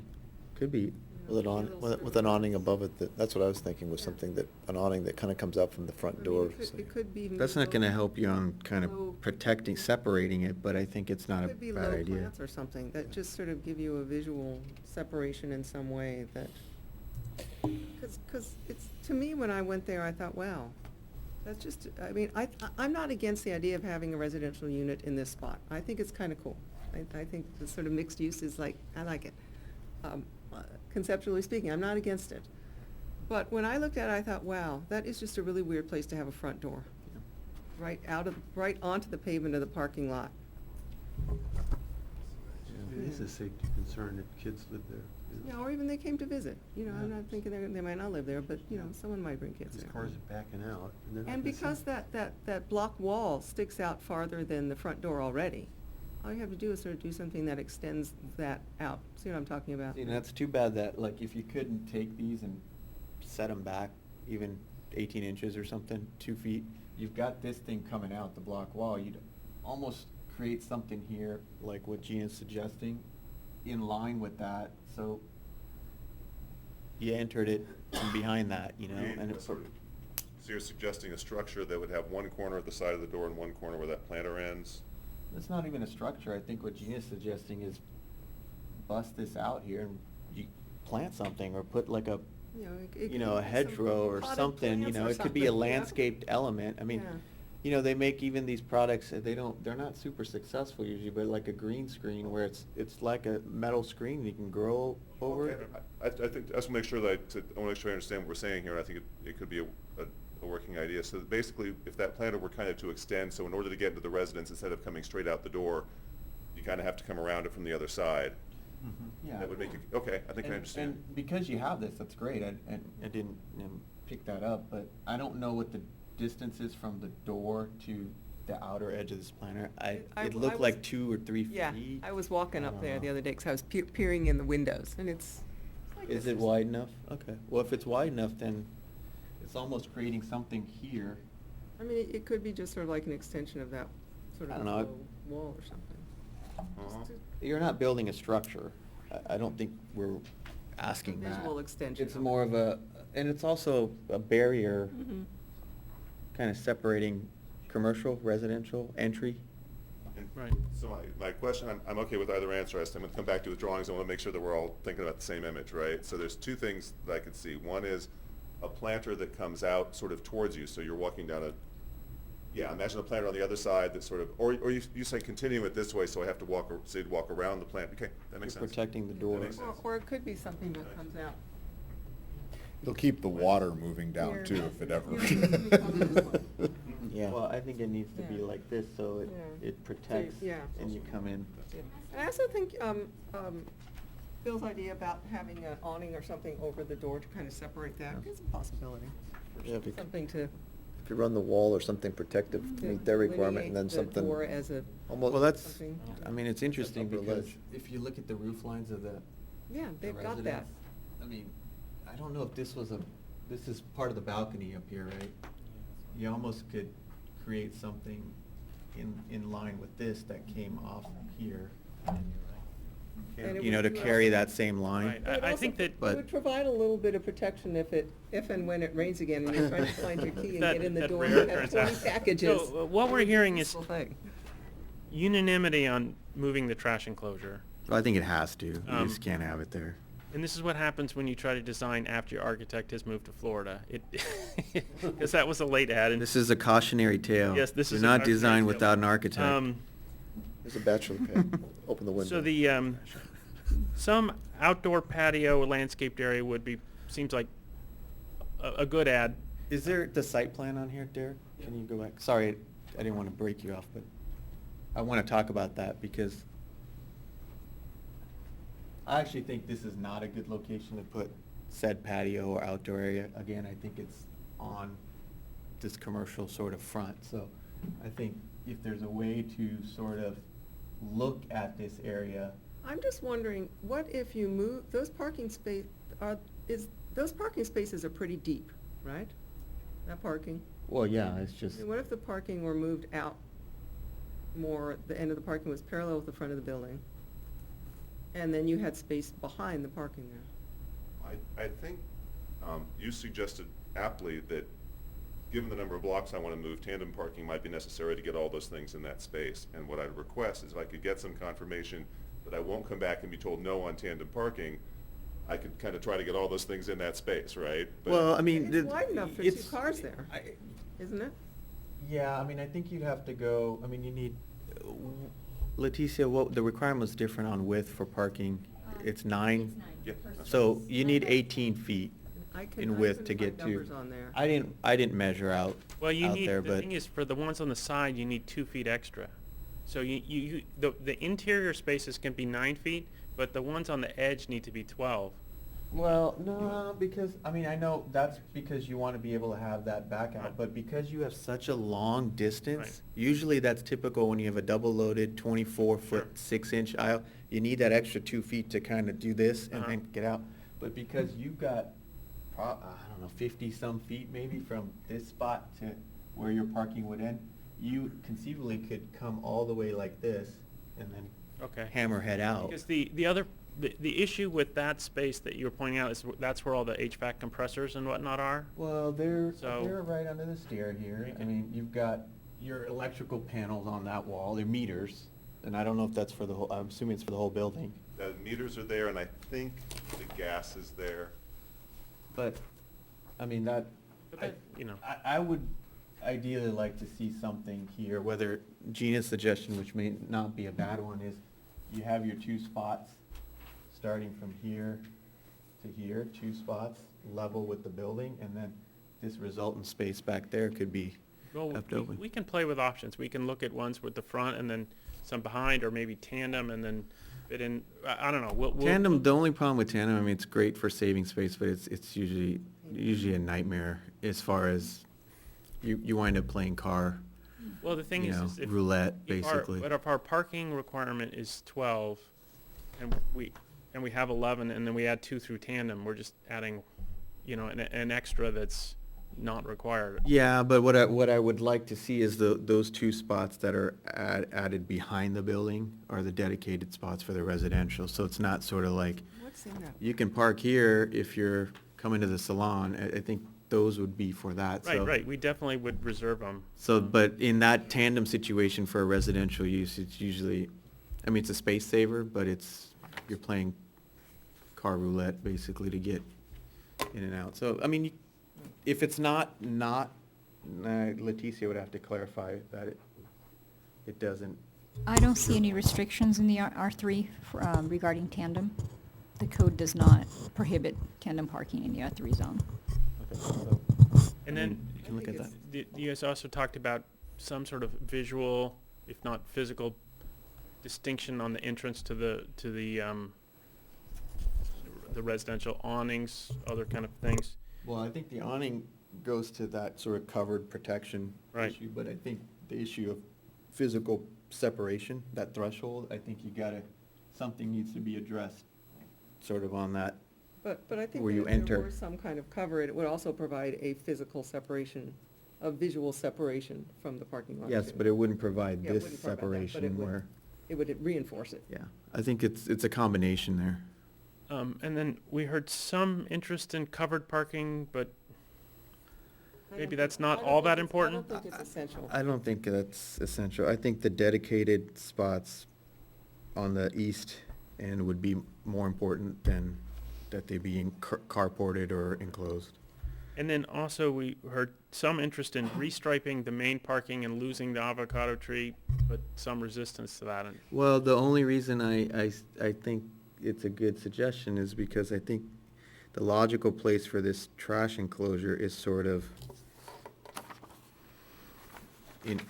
in one of these stalls, almost. I mean, I think at the very end, and you would, I mean, that's typically how it's seen, or you see it on the end, on the far end, and then the parking, you know, pulls out. So, but I don't know if you're able to put it on the east property line somehow without blocking yeah. parking. I don't think.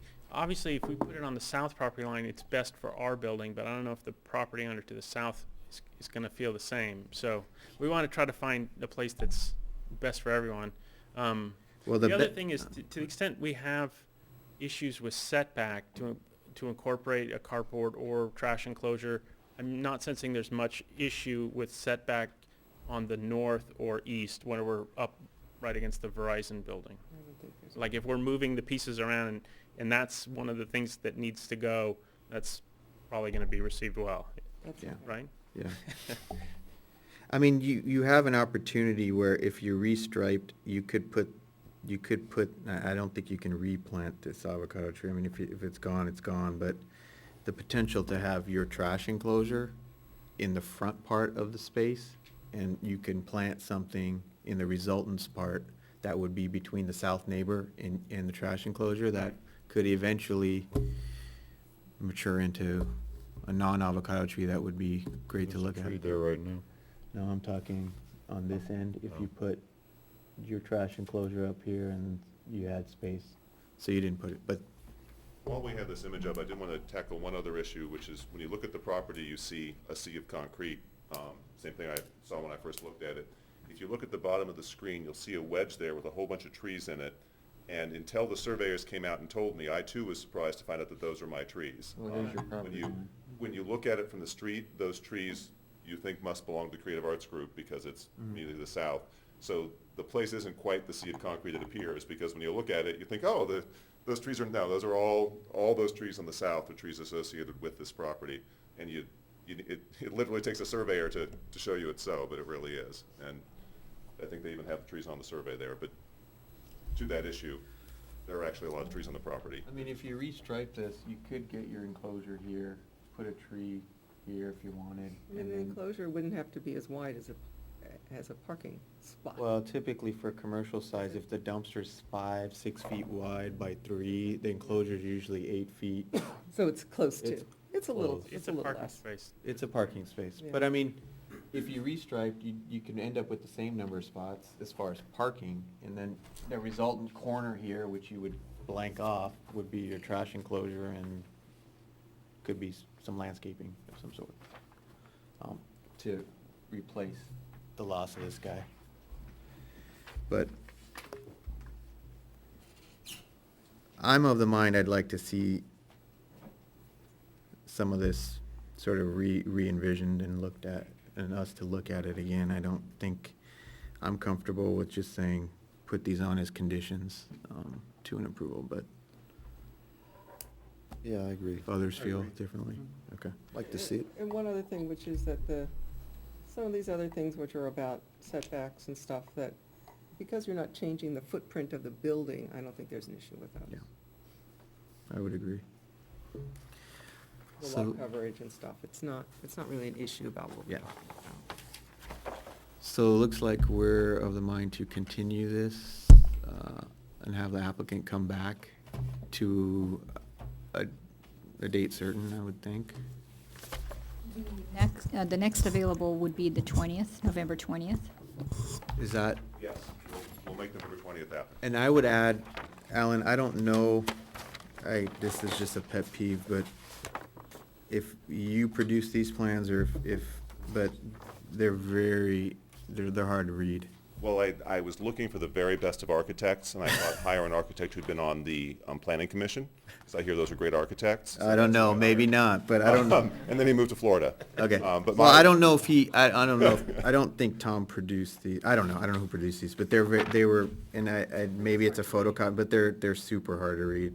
I can tell you thus far, and there'll have to be a new architect, but the only architect who's trusted this project was Tom. Okay, well. That's the only guy I've had whose hands have been on it so far. Okay, well, anyway, so. But does November 20th, right? 20th. Yep, Would make that happen? Make that happen? What's, when do I need to submit to you? Yeah, that's usually.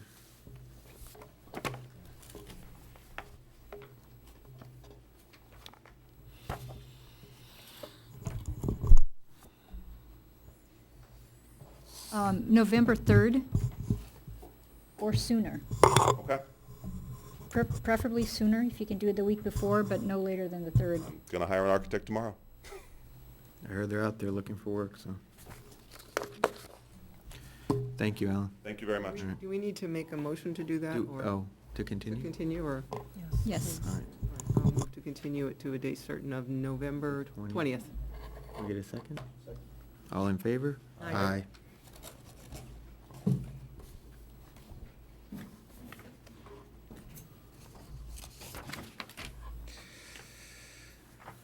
Time is it?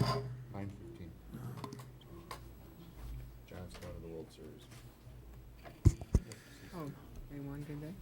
All right. What did you say? What I was said this the called? Giants are going to the What World was this, Series. what did you say? What- Shall we go into the discussion item, or does anyone need a break? Yeah, let's plow ahead. Let's plow ahead? Okay, all right. So on to the discussion item for tonight, conditional use permit thresholds for R1 development.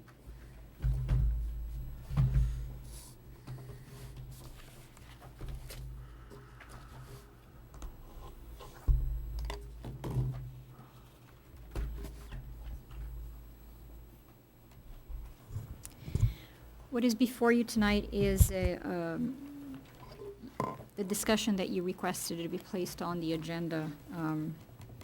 As you know, the R1 single-family residential zone currently includes a total floor area threshold beyond which a conditional use permit is required. And that is, as you know, 4,000 square feet of floor area, including the garage, triggers that requirement for a conditional use permit. Due to your concerns with large homes, below the current threshold not being compatible with the neighborhood due to issues of bulk and mass. The commission directed staff to bring this item for discussion of a possible reduction in the threshold that triggers the requirement for CUP to 3,000 square feet, including garage floor area. Staff, when reviewing plans for plan check, our experience is that when the size of a lot allows construction of more than 3,000 square feet of floor area, the majority of property owners will then exceed the threshold, whether for new construction or additions. As you know, in the R1, the lot size is used to determine the maximum allowable floor area for each parcel. Currently, a minimum lot size of 12,006 square feet is needed to trigger the CUP requirement based on the 4,000 threshold. However, if the CUP threshold were to be reduced to 3,000 square feet, the minimum lot size that could potentially trigger a CUP would then be reduced to 8,574 square feet. That means that the number of CUPs for consideration would be substantially increased, and they will be coming to you for review and consideration. At this point, staff seeks your, basically your direction on this issue. All right. So I was the one who asked this to be on the agenda. John Hutt sent us an email about this issue. I guess he's not here still, but he had some ideas about kind of having a limit that varied with the size of the lot, which has some, maybe it has some merits, I don't know. I think that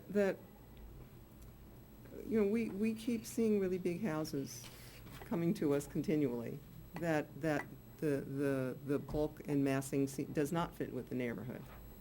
And I think that most of our neighborhoods do not have houses that are mostly that are over 4,000 feet for sure. And a lot of them don't have houses that are over 3,000 feet. I mean, my street sure isn't like that. And I think that there are a lot of neighborhoods in the city that have really small houses, and they sometimes have small houses mixed in with big houses, small lots with big lots. And it's not only just the size of the lot that determines how the bulk fits on it, it also has to do with the shape of the lot, which we have seen on lots of occasions where you have a unusually shaped lot and someone wants to fit their really big house on, so it ends up being very close, squashed into one area, or there's a tree on it that requires you to protect the tree and move the bulk and massing. And so it's not just a number. It's not just a number, it also has to do with shape and height. And so there's many variables involved in this. And it also has to do, I mean, we recently had a house that came, it was on Santa Anita, wasn't it? Mm-hmm. That house that came to us, it was over 4,000 feet, and they redesigned it to under 4,000, and it didn't come back. But that house not only was large in square footage, it was also a very high house. It had a great room that was 2 stories high. I think the lot was over 15,000. It was over 15,000 feet, but there was you couldn't build on all of it because part of it was low and part of it was really high. And so even so it's called 15,000 feet, in usage, the usable amount of that lot was not 15,000 feet. So that it's more complicated than you might think in terms of just the size of the lot. So, and I know this would make more work for us, and more importantly, it would make more work for the staff.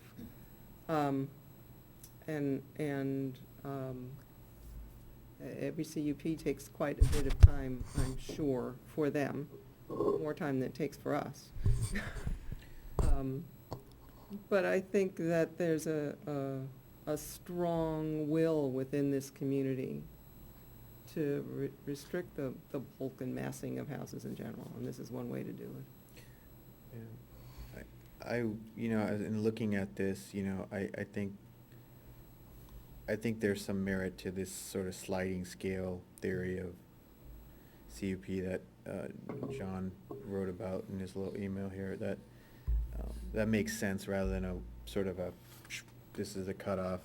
But I was reading this in preparation. High.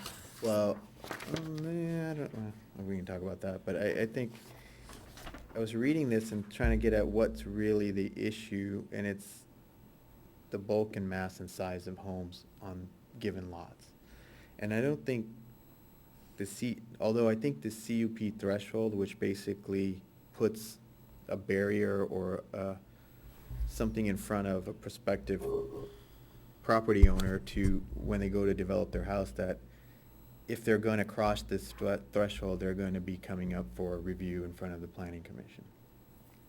But the real issue is, so it may stop like some of the larger homes in mitigating them going from, you know, like the case on Orange Grove, that house where it was, gosh, that house had more covered patio than my house times 2, but Yeah. you know, they basically came down to 3,999 and did whatever, and it was fine, but. And then they put 80% of the front yard in pavers Yeah. rather than. Well, that's another discussion. Yeah. But I think the real issue here is the criteria that we set for the gross floor area. You know, so that's really the trigger, like, what are you allowed to build given your lot? Not what the threshold is necessarily for it to come up for review and vetting. Not that that's I mean, I think we should have that, and I think we need to look at changing that, but I think the issue is, and so I had one question, which probably is a dumb question, because I'm sure there's a reason, you know, in the R1, regardless of the subzone you're in, it's essentially a 35% lot coverage. You know, when you get into bigger lots, you get 35 up to a point, and then you get 15% of whatever's over. But how did we arrive at 35% lot coverage? How is that set? What's the criteria for that? I cannot answer that question. The code has been that way for quite a while. I can try to trace it back to when this was first adopted. I presume someone just decided that that was a good amount, right? At this I point in also time, I don't imagine know. we looked around at adjacent standards, right? I mean, we didn't make it up in a vacuum. There are plenty of other municipalities around with municipal codes. Again, I don't have an answer to that. Yeah, I'm saying, the number's How not it pulled was out of the done. sky, right? But to your point, it's not pulled out of the sky. Yeah. But the range can be, depending on the geography, the size of lots, type of lots, jurisdiction. In some places where I do a lot of work, you get 50% gross floor area, but then they take stuff away. So it's up to 50%. So the range can be 30 to upwards of 50, but I'm trying to ascertain if there was any reasoning for that, because. I don't think there's any more reason for that than why Then we it's been picked in the code. 4,000 feet versus Yeah. 3,900 square feet versus 4,100 square So- feet. You picked a number, and the Okay. number's been in the code for however many years it's been in the code. So I suspected that it's just kind of something we've inherited and it's been that way, or there was reason back in time. May have been and carried that- over. And you it's know, carried over. From a long time ago. I'm not sure. I can try and determine when that was adopted. I can attempt to do that. So I feel like that, You know, that's really the elephant in the room, like that, we need to look at what do we allow to be built on lots? And especially since we break down lots into subzones. So there's R1, but there's R1 if your lot's 7,500 square feet, there's R1 9,000. Well, I think it goes from 6 to 11 and then 11 up. But you've got your R19s, R111s, R115. So what, and in all cases, you're allowed to build 35% of the lot. Except for when you get down to the low end of the lot size, right? So, you know, and that's kind of this diagram I passed out, but I just did this really quickly, more for me to study it visually. But I noticed that when you get down to lots that are 7,500 and below, you're basically allowed the same size house. But you can imagine the dark box on the red background gets bigger Mhm. in terms of the size of the lot. So I think there's actually a problem moving down in that way, because. Well, but you're assuming that that's a one-story house, right? Well, worst case. Okay, but I'm assuming saying worst it's, case. you And you even could have a setbacks. 2,100 square foot Yeah. home that was half that And footprint. you could do that here Yeah. too, but I'm assuming the worst, Understand. if you did. Biggest. But again, the- you're looking the at biggest another footprint. variable, though, right? True, There's true. another And I'm variable not that you're saying talking this about. covers all variables, but my point being is I think what I was trying to ascertain is, okay, it looks like the houses are getting larger as the lot sizes decrease. And we kind of say right off the bat in R1 that your minimum lot size is 7,500, but I know for a fact that that's We just looked at what there wasn't. tons of lots that are. That's new lots. Gosh, I don't know, there might be some lots that are, and I know we're not picking on this end of the spectrum, but 3,000, I mean, there's I've seen some lots that are like less than 3,000. Okay, there you go, so, but the point being is, we kind of just say 7,500 square feet and up, and then kind of, we don't necessarily deal with lots that, I think a majority of the lots are. There are a fair number of 5,000-foot lots in Yeah, town. okay. But I think the real issue is, what do we allow the gross floor area to be, which is basically, how much can you build on your lot based on your lot size? And I think that's the key factor, because everything starts from there, whether it's, we have setbacks, the angle planes, all of these other things to reduce size or appearance of homes, but I think it starts with, you can build X amount of square feet. I mean, I think Yeah. as the lots get really small, the amount you can build gets to be less because of the setback requirements, doesn't it? Not really, because We've once you seen get some down to that are that small. 5,000, this is an example, the smallest lot, it's 5 feet is your side yard setbacks. Your front, I assume they're all pretty much 25 feet. I don't know if we have prevailing anywhere, but. We do might have prevailing as well, but generally speaking, somewhere between 35. Prevailing's a weird thing, like somehow when you do the math, it still adds up to 25 feet. I've tried it numerous times and it's still 25 feet, I don't know.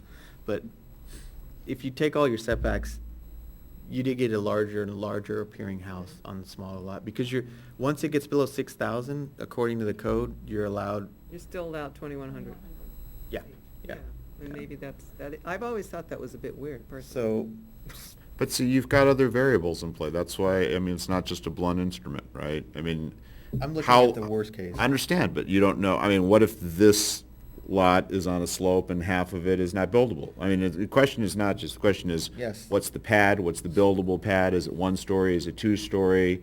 There's But- multiple things Exactly, that that's- coming into play. You're making a great point. I think those things need to be discussed as well. Then like- that's a rewrite to the municipal code. Well, Then you're hey. talking about going Yes, back. well- Well, I'm saying, but that's not, This is good, and I think the discussion to say we need to create some sort of, not a one-size-fits-all CUP threshold. I think being mindful of, we don't want every project essentially to come before the planning commission, and thus development services are, as far as preparing. So I get that, there's gotta be some balance, but that's not really, Gina, when you brought this up, the point was, we have this threshold, but it's because of what seems to be larger and larger homes being built. Yeah, it's like Okay. too high. I mean, I think the Right? threshold is too high, that the Threshold's too- houses are being built that are too big for the street they're being built Okay. on. That's the issue. I think another problem we have in town, though, is we have people now, developers are basically driving around town going, wow, is that lot big enough to split? And they're basically offering to buy somebody's house just so they can split the lot. But that's not happening right now, so. For Yeah, I 2 mean, years, that there's is- a moot point. They can't split a lot, because they can't get Well, enough water. they could split it, but they just can't build on it for They 2 can't years. build But on it. I think that's something maybe we need to look at too. What's the minimum size that To you can create a split a new lot lot. at? Well, currently it would be 7,500 7,500 square feet. feet. Well, do we need to up that? To me, the nice thing about Sierra Madre is you drive down some streets and you have some beautiful houses with big lots. And I'd kind of like to keep them that way, Yeah. And when they split the lot, they make it a flag lot or Yeah. something odd where the driveway's gotta go. They're It's- often it's- very peculiar. Yeah, yeah. These split lots, it's kinda I think weird. that's weird driveways. You see that one on Sunnyside? That house that was like this little tiny thing and they stuck a new roof on it. Now, it looks gigantic, but it looks like they got a driveway coming in. the front yard, where they used to have the garage in the back way? I don't know about that, I haven't seen it. It's on Sunnyside, on the east side of the street. Kevin, you gotta write down the addresses when you see Before, it. before, I think it's below Montecito. It's a corner lot. I think it's on Montecito and Sunnyside right there. It was a little tiny, it looked like a little tiny house covered up with all these bushes and stuff. Oh, They no. went out and they put a new roof on it. And I don't know what else they did, but the place looks huge now, and they tore out the whole front yard. Looks like they're putting a driveway. They put an apron in, driveway coming in the front yard. But looks like it doesn't go out anywhere. So they can park cars on the pad in the front yard. Yeah, that was an auction house that's a big lot, though. That's a very large lot. They have been advised that that is not parking. And that is actually access for a disabled member of the family, actually, to get to the front door. That is why they did this driveway that you're referring to. And they have been told that they're not allowed to use it as parking, All right, well, just to provide some. Well, I kind of agree, though, it's sort of a bigger topic if you want to turn it into that, but just cutting the threshold down doesn't make sense. I think John says it in his letter, it becomes like almost every project on these fairly decent-sized lots is going to come to us because people are going to try to maximize. I'm not sure I agree with that argument, actually. Well, Just gonna try to I think it pushes it make that down. argument, but I don't really necessarily believe it. Well, I just think it'd be, there's room for a larger discussion if we want to, like, really modify the municipal code rather than just sort of arbitrarily just say, let's cut it down to 3,000 feet. I think it's limiting people too much on things that they should be able to do, but not necessarily going to get to do, you know, and I mean, I don't know if I want to look at a house. I mean, the house up on the thing with the split level is a bad example because you're right. They went under, sounds like they went under 4,000 square feet, and they sort of kept their Tudor-style roof and all that kind of stuff that seems like would never get past us. But, you know, at the same time, you're still asking people, like, well, if I've got a lot that I spent a lot of money on getting and want to be able to get what I want out of it, I mean, we have some bad examples of that, but I mean, there are some people that would do some tasteful things, and I think that might limit them too, or they end up being forced to come before the planning commission, which, you know, might be, I think is kind of unreasonable in some respects, or at least that number sounds unreasonable, and I think it's a larger discussion. And I think the legal test has to be the municipal code. If we don't like what's happening with the municipal code, then we need to look at it. And if that's something we want to open up, then we can open that up, but it's going to be like, you know, you push it a little this way, it moves this way. Like I said, it's not just the number of square feet on the size of land. Because particularly, look at what we've been going through with the Carter project. Every piece of land up there is different, and some have a slope, and should you include that, should you not include that? Should it be a The reason percent we're of it? dealing with that is because basically in the agreement says you can build up to this size, no matter what the pad is. yeah, that's another So it's variable. like- I'm saying it's not just the number of square feet. But to your It's not point, the number of I square think we feet. do need to tackle, if we're trying to tackle what your original suggestion is, I don't think just looking at the CUP and where we come in to review it is gonna get Yeah. to the Well, I mean, I point. think The heart of it is looking at what do we allow gross floor area to be? And I think, I mean, one of the things about what John has said here was sort of basing it on the size of the zone. And I think it needs to be based on the size of the lot as well, you know. So, I mean, you can have a small lot you can have a, 5,000-foot lot in a R11 zone or something. This happens all over town. And so, the fact that it's in a zone that allows bigger or requires bigger lots now doesn't mean that there aren't pre-existing non-conforming lots of every size in every zone all over town, because a lot of the lots are really old. But to that point, what governs in those cases isn't the zone designation, right? It's the size of the lot. Well, I mean, that's Right. how I think That it is needs. correct. I Currently, mean, you're not gonna call a that's- zone, a 6,000 square foot lot is not called an R115. It's Well, an R1. Well, no, but it's in an R115 zone. Is that even? Well, That's a zone. it is, for purposes of creating new lots. If you are creating new lots, then your minimum, what that does is designates the minimum lot size. Right. I mean, on it's the not- zone it's not itself. really- It's not really an appropriate designation for how you evaluate lots that are already existing. So you A- might just and- do it by the size of the existing lot. And that's how it's actually done. I mean, that Yeah, table not on by that- not by- 17, 21, 25 is based on lot size, regardless of whether it's R1, Mhm. 9,000, 11,000, 15, or 7,500. But I mean, I have seen some lots that are really small ones where they have shoehorned on a pretty big two-story house onto this rinky little lot that looks equally oversized for that lot is a 5,000 square foot house looks on a, 10,000 square foot. It's, Yeah. there is a proportionality, like the house we looked at today on Merrill. Those were all kind of little, small, one-story houses. In the R, On it's small an lots. R3, and they could Small actually get, but that's R3. So I mean, it's sort of a funny thing, but. That's its own quirk, It's yeah, but. its own quirky thing, but,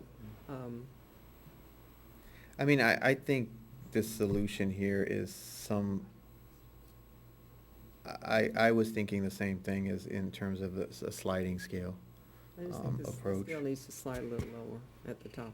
See, I actually think, And maybe at the bottom, I mean, maybe. I mean, this is my thinking. If there's an R1 lot that's 7,500 square feet, based on the code, you're allowed to build a 2,625 square foot home, I think inclusive of the garage, right? Right? Mhm. That includes It's the garage. So the house is somewhere in the 2,200 square foot with a 400 square foot garage. But And actually, that could include various things. It could include a covered patio. It could include decks that are over 7.5 from grade, because that is the definition of gross floor area, as you recall. all of those when- items. Correct. Sometimes it's not just garage, it's anything that's covered by solid roof on the property. But I mean, yeah, okay, so again, there's more variables, but worst case scenario, like in the most simplistic sense, you have a garage and a house, Yes, you know? correct. Garage, it's gonna be a two-car garage minimum, so it's gonna be somewhere in the 400 square feet range. So you're looking at a house where people live, that's 2,200 square feet. So we're saying potentially, and I'm using your chart as an example, but, that if we adopted something like this, that at 2,400 square feet, if they want to exceed that, and the most they could exceed it to would be 2,600 square Mhm. feet, that for that 200 square feet, we're saying, come before us, go for a CUP, do your hearing, do all that, like, to me, that doesn't have the same weight as when we look at a home that's, like the Orange Grove one, because I think it was like 5,400 or something with ginormous number of decks, and there was a lot of square footage in play, so that CUP made a lot of sense, because they were basically asking for, because of covered porches and all this, something that was in the 5,400 square foot range, and their cutoff was 4,000, So, But I think on the smaller end, it just creates, That it was also creates. before we counted the garage too, because Yeah. we added that back in. So when he came in, it was 5,400 net of the garage. Yeah, and it was a three-car, it was 600, anyway, yeah, it was crazy. But the point being, on the low end of this sliding scale, I don't know how much,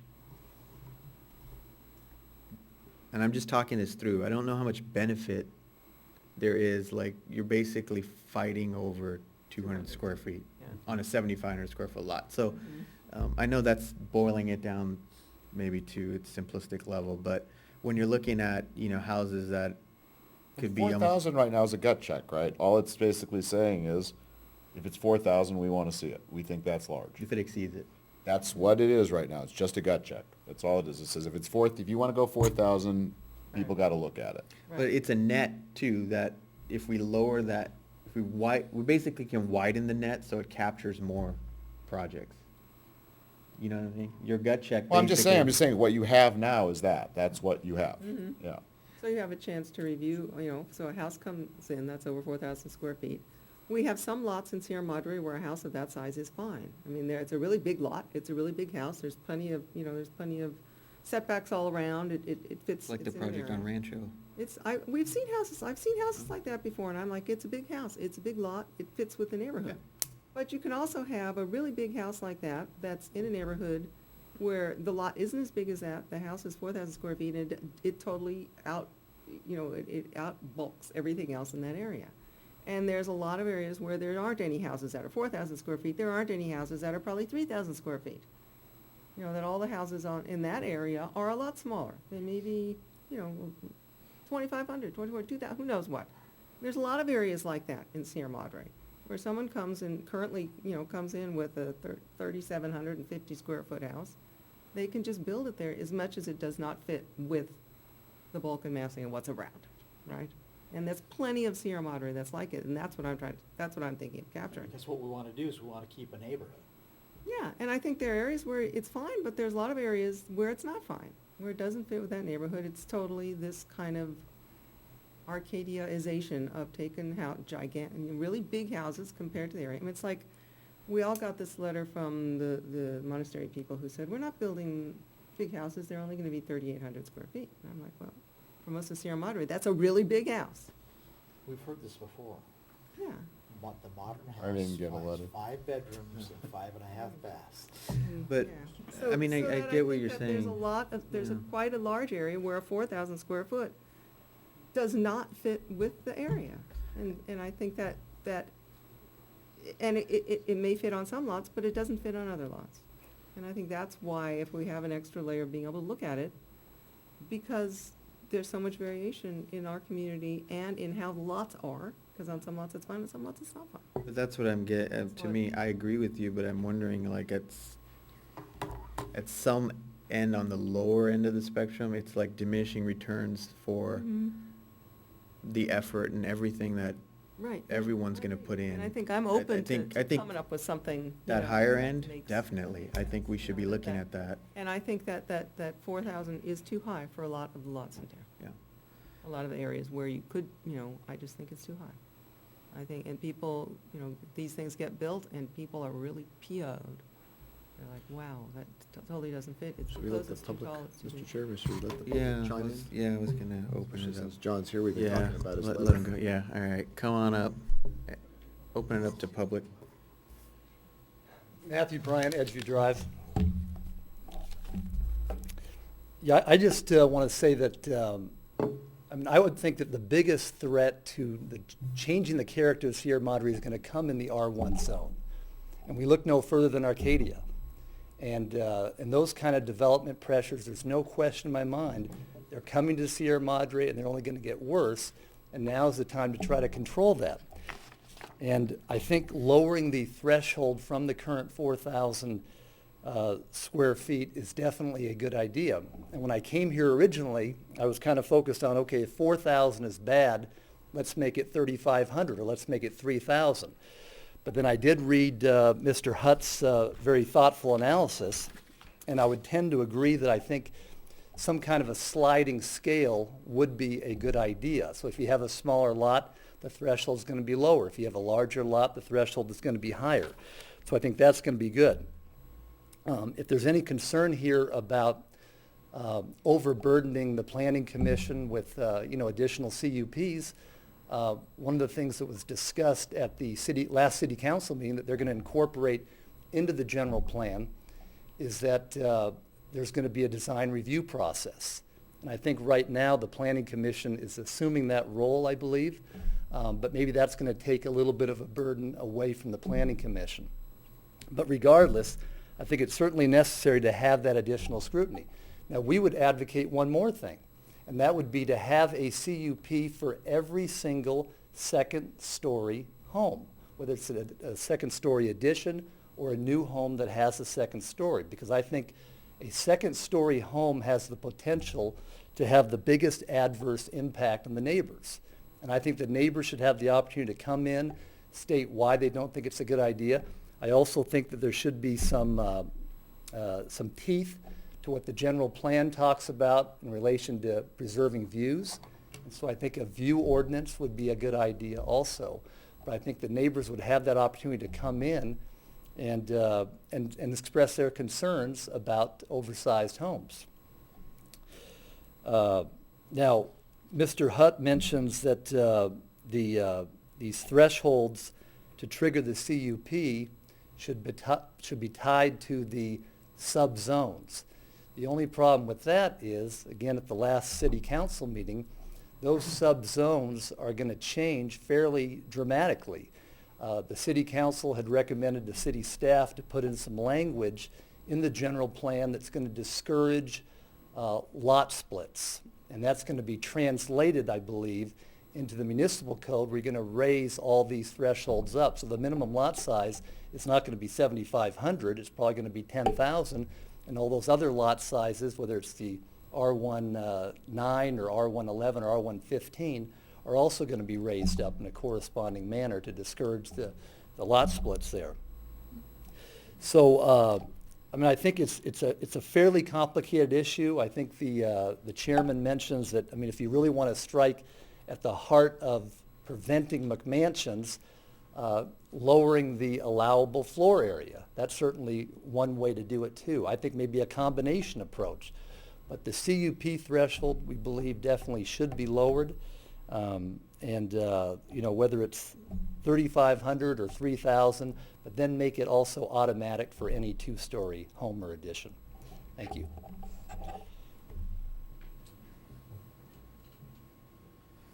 Good evening, Commissioners. I'm Barry Gold, live at 441 Ramona Avenue. I believe, as Mr. Bryant does, who just spoke to you, the purpose of having the threshold to begin with, which is now 4,000 feet,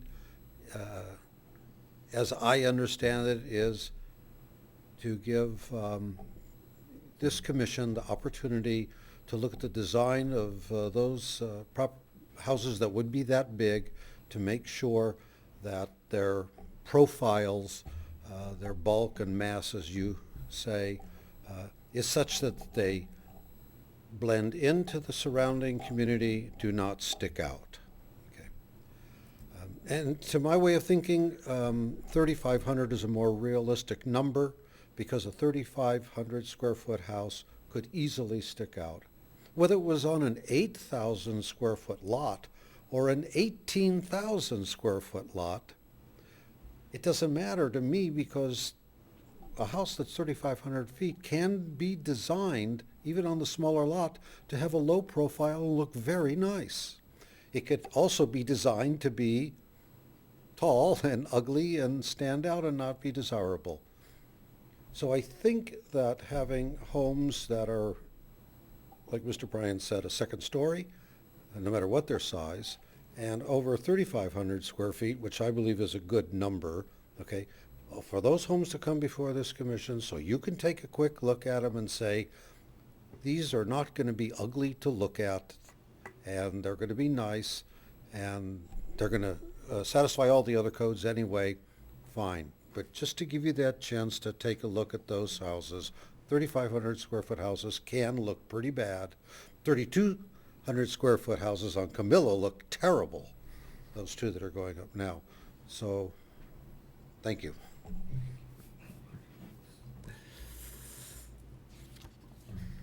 Hi, John Hutt.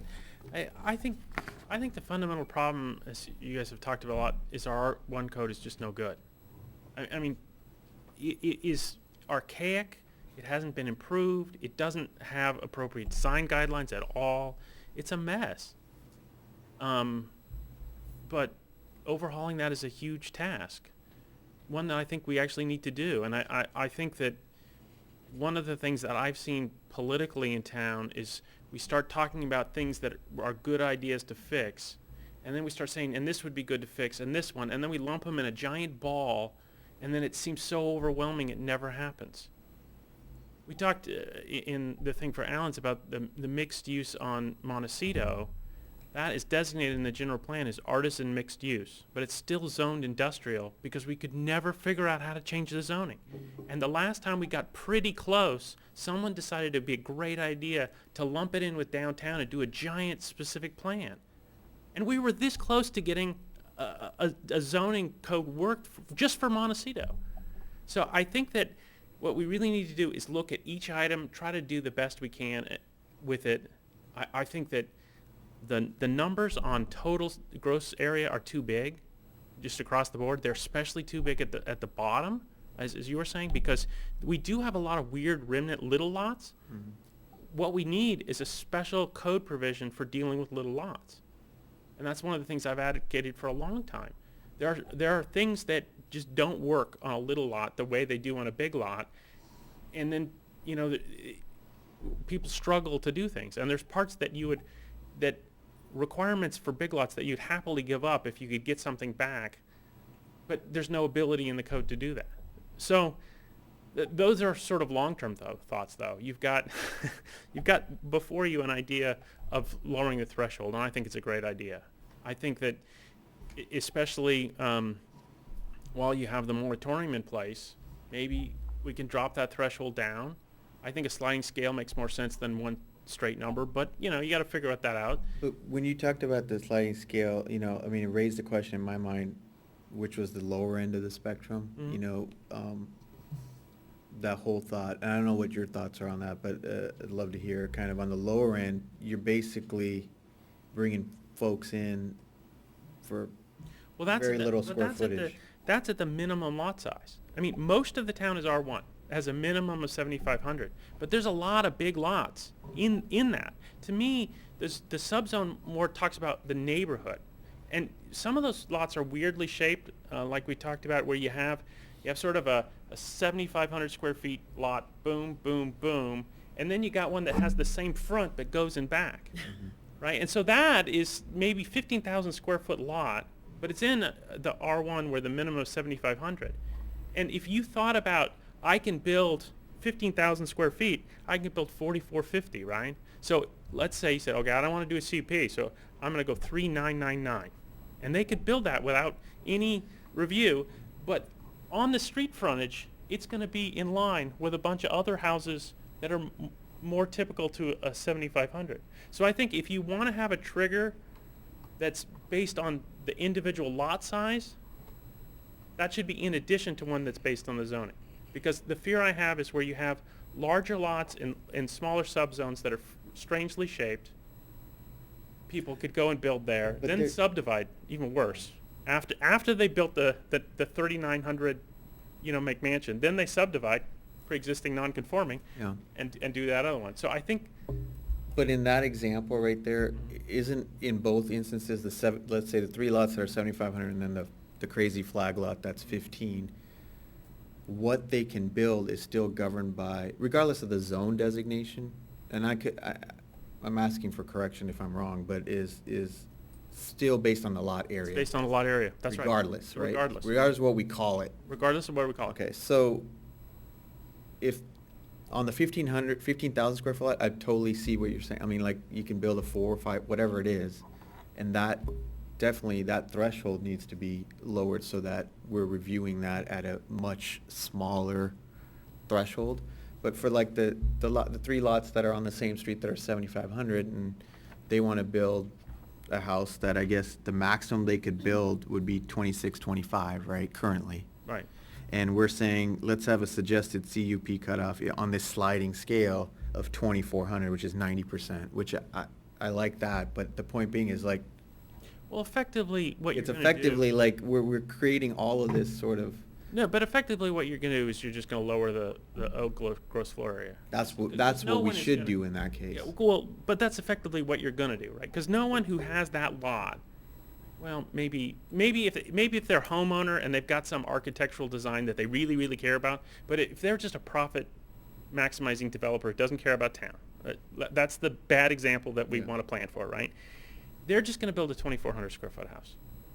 They're not going to even worry about the CUP.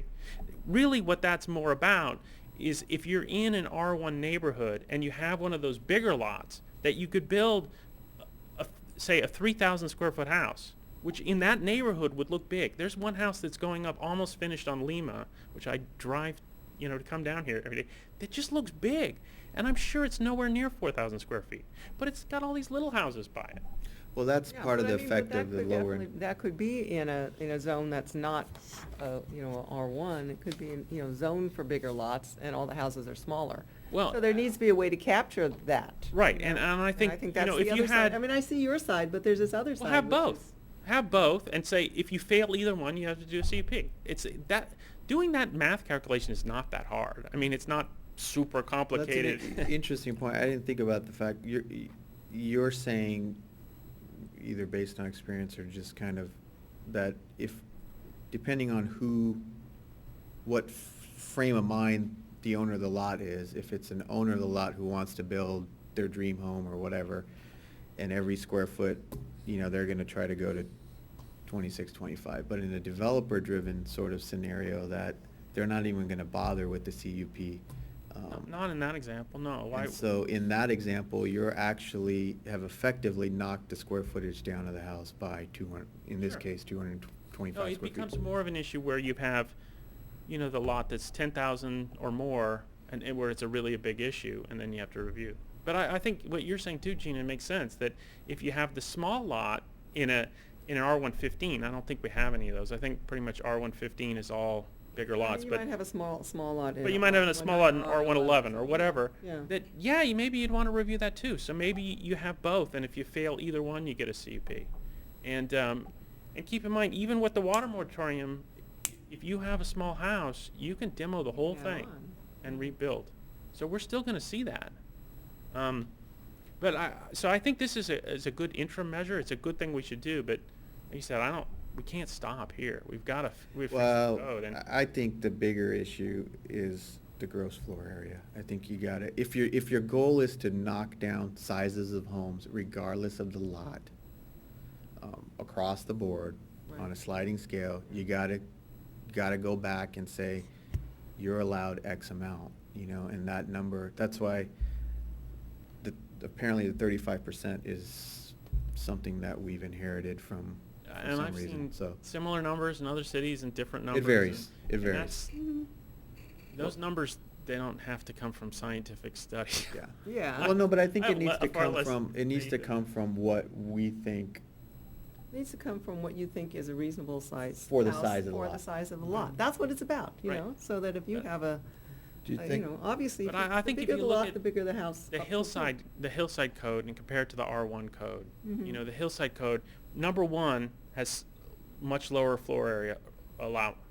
Percent is percent based, You though. just can't build big a house there as you can in R1. And when we adopted that, you should have heard the people that come down to this podium and scream bloody murder that we were stealing their inheritance, and that if we don't pay their mortgage, we can't do it. And we were talking, I think it's like 10 or 20% less. I mean, it's not, it's not like tiny houses, but so there's lower floor area. There's also a lot more designs about this, not this, what they should look like, how they accommodate. And that kind of stuff I think is really important. Here, a CUP triggers 3 findings. That's it. So it's useful, and I think we should lower it, but really, it's like Ken was saying, all it is a gut check, Do you think that it would also apply in the R3? I mean, to expand it, because, there's a couple of places right uptown that, everybody squawked about and hit me up about, like, how'd you approve that? I go, we didn't look at it. And it in was- R3. That's Yeah, a whole different calculation, though. It's Right, but unit I'm just size. saying that there are some ugly things that are 2 stories on really small lots in the R3 that were, Well, I think complained about. if people do Or I R1 shouldn't say and ugly, R3, according it to the people who follows complained. R1 code, Yeah. so that you'd have the same CUP cutoff. I know in the general plan update, we put in floor area limits into R2 and R3. We don't have any now. I mean, the city doesn't have any, so it's all just based on setbacks and height. And you can build theoretically up to the full amount of your setbacks and your height. So that was one of the things in R2 and R3 that we were concerned with. We put those restrictions in. And they may have slipped under the approval, correct? Those 2 that are off Baldwin? The ones that are off of Victoria Lane, I think they are. Oh, you're talking, yeah. I don't know how that one worked. Well, regardless, I'm just saying, because some of the things, Tore that one house down? yeah, there was 2. Put the 2 up? Yes. I'm One not that sure was which not- one you're it was talking like about. a lot and a half or something. But, I Any mean, other questions? that's, yeah, no, I'm just, Yeah. yeah. Thanks. Just that I always appreciate your thoughtful comments on things, even if I don't always agree with them. It's always nice to have your input because you really Well, I think love to things make through memos and- with charts. In a way that, in a way that not that many people come to us with these really intelligently thought out, written. Well, things I, that are- you know, are always a good thing for us. It seemed for to me kids that the whole stepwise thing sort of intuitively made sense, and I know the city council talked about it at their last meeting. And then I thought, I actually just get a spreadsheet and started playing with numbers, and the 10% reduction thing sort of stood out to me, and maybe that's where they got the 4,000. Mhm. But it makes sense to me that if that is an appropriate measure for a 15,000 square foot lot, why are we letting people jam things that are relatively just as big on a smaller lot? That seems problematic to me. At the lower end. On this sort of scale that you have, though, you wouldn't, I mean, I know you're tracking with sort of the subzones, but it doesn't sort of, I mean, why don't we carry that sliding scale all the way down to whatever, below that even? Well, that's the zones. There's not any smaller zone. I mean, Canyon is its Well, own no, beast, right? But we have a lot of R1 lots that are Way small. smaller than 7,500 square feet. I mean, right, you and could that's why I just said say maybe it makes sense to lot is have 5,000 or less, then you get to have a different zoning number. trigger and a lot size trigger. So you have one that says, if you're in the R1 subzone, anything over 2,400 square feet, or a percentage of your lot size, and that way you'd catch both. I mean, this would by just based on the zoning, you'd catch the strange large lot that's in with the small houses, Okay. right? But if you did the one that's based on the lot size, you'd have the really small lot that's a lot smaller than its zoning, where they're trying to fill it up to the maximum. Yeah, yeah. But that trigger would be the percent of the lot, what you can build on it for, like, let's say it's a 5,000 square foot lot, which doesn't fall, currently you actually end up with more than 35% because you're allowed Right, 2,100. anything under 6,000 You're is allowed more than the same. 35. Where did that number come from? 2,100? Why does that number What's exist? 35% of 6,000? Yeah, but I mean, if you have a smaller lot, why are you allowed to build a 2,100 square foot house? My on anything? house is 1,670 square feet, 3-bedroom, right? It's sort of standard 3-bedroom size. Add the 400 square foot garage, you're almost at 21. I think the thing is, they probably thought, well, people should be able to build a 3-bedroom house. That's what's our sort of standard bread and butter house. and that's what it is. It seems crazy to me, because if you have a 3,000 square foot lot, I don't see why way you too should be big. doing that. And I think Well, but that's, we don't talk about that because this is based on about, the 7,500 comes in for new Right. lot subdivision, but we don't talk about the Tear existing down- stock. People tear down Yeah, things yeah, and no, build, no. relatively humongous things all the time, and there's more and more of that, and I think it's what happened to Arcadia. I was talking to a person today at lunch who lives in this area that used to be, probably 1,600 square foot houses, and now it's all gigantic things, all within the zoning, but all on these, it's just completely changed the character of the neighborhood where she's lived for decades, right? And that's coming our way. And I think that that's what this discussion is all about, because we're seeing more and more of that. I mean, at a minimum, I think for these lower end lots, it should still track with the same logic, which is, Percentage. I don't know if I agree with the 35%, but that's what we have right now, and that's pretty much across the board, right? So I don't see why our allowable gross floor area, and in conjunction, this, the CUP threshold doesn't continue to track Mhm. downward, Yeah. I mean, I don't know what you can, I Well, know what's our of minimum- lots our that are like minimum- 3,000 square feet, but minimum like on size- Victoria, I think, and there's some small streets that have those, but I don't know percentage-wise how. I mean, our if it's minimum 150. size house, we just talked about, it was 1,250, right? Yeah. So that even though that's the minimum required, everyone's allowed to build a bigger house than that. 2,100, Yeah, which is double the size practically, close. I mean, So obviously you got a That's just garage. kinda weird. so- That's just really weird. And I remember there was an open house for a house, and I went in, and it was shoehorned into this place, and they had built the garage, on the first floor in the front, and there was no room left on the first floor for like a living room. It was like this little pocket of them, it was just like this very strange design, but they got those, they squeezed it in there. Is that 1,250 based on like the smallest lot? Like, how did that even come about? That'd be a little bit under 5,000 square Again, feet. I don't know. That's something that's been there. It wasn't something that you added through Lot. your amendments, but. Well, if you took a Yeah, 5,000 That's what I square was foot just lot, doing the math. Yeah, if you did the 5,000 square foot lot and held it to the 35%, that's 1,750. If you take out 400 for the garage, you get 1,350, so you're pretty close to the minimum. Oh, that's like my house. There you go. I think it's interesting because, there's some, around, nowadays, everyone wants to build these really big houses, but there's this other movement on the other end of the scale where people are building these little mini places, You've seen that show? You've been watching Tiny House Nation, right? No, I haven't, but I've read about it in magazines and stuff, and I just think that we have some lots that deserve tiny houses. There are lots in Sierra Madre that deserve a house way less than what we're allowing.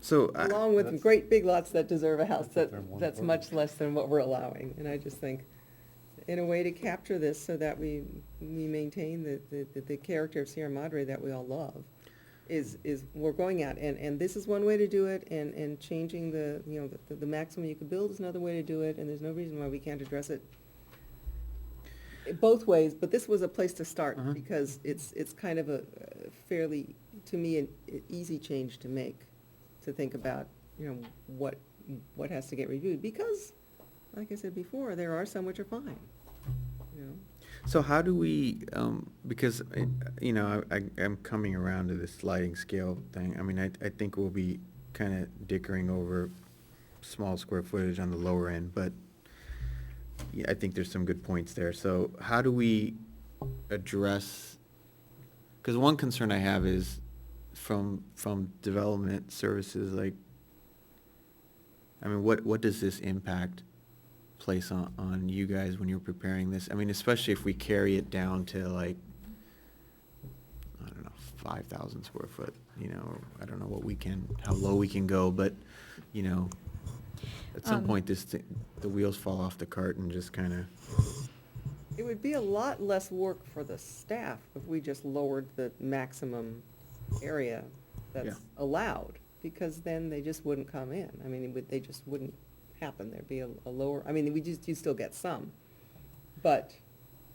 Well, I would be a accomplish proponent. It would accomplish the same thing and not put as big a burden on this commission and the staff and whatever. Well, I'd argue it accomplish that feat more effectively, because it basically is saying, No. this is what you can build. Yeah, Right. and I think you still need a maximum, because people still gonna come in for CPs. Yeah, I agree, But- but I'm trying to but I- think, like, if we extended this to like 3,500 square foot lots, because that's the 1,250, I don't know. Yeah.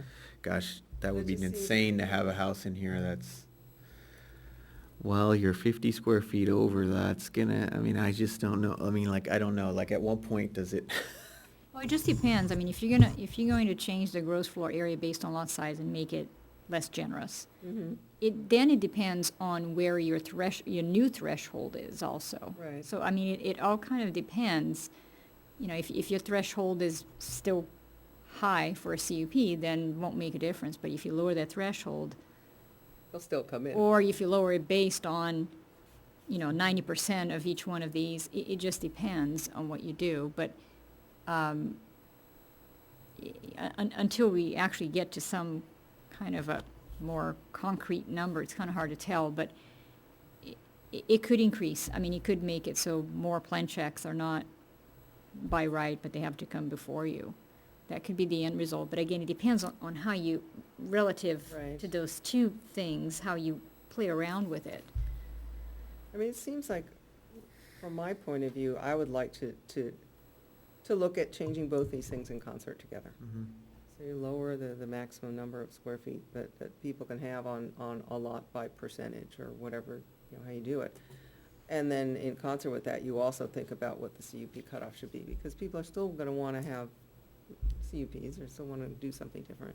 So you need to have both of them, but I think, you would capture most of it by, a good chunk of it by lowering the minimum, the maximum area of a house, and then if people want to do more, they can still pay the fee and trot in here and present it to us, but,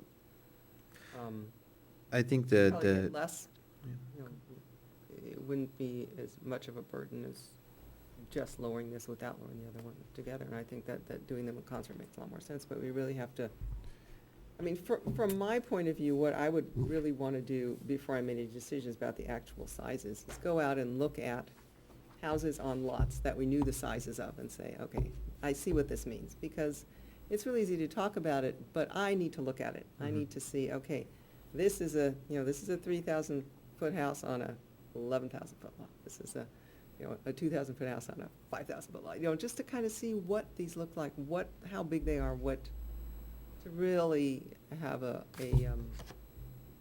reasoned and well thought out idea about what these numbers really should be.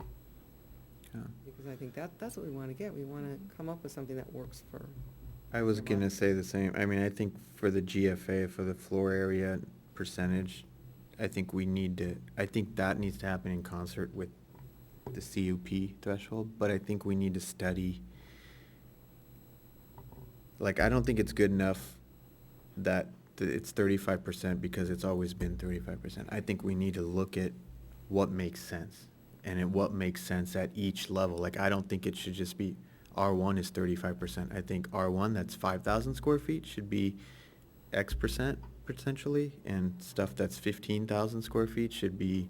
Well, and it should also not just be the gross size of the lot, but the buildable part of the lot. Well, that's a good, that's Because another. it does not, all things are not created equal, and if that's a big flat lot, then you might be able to put your 4,000 square foot house there nicely, and if it's, half the lot is, That's a great is a point. slope. That's what in Hillside. That's what I'm saying, is it's not just a blunt instrument, you gotta look at it, because it's not just, is the house big or is the house small?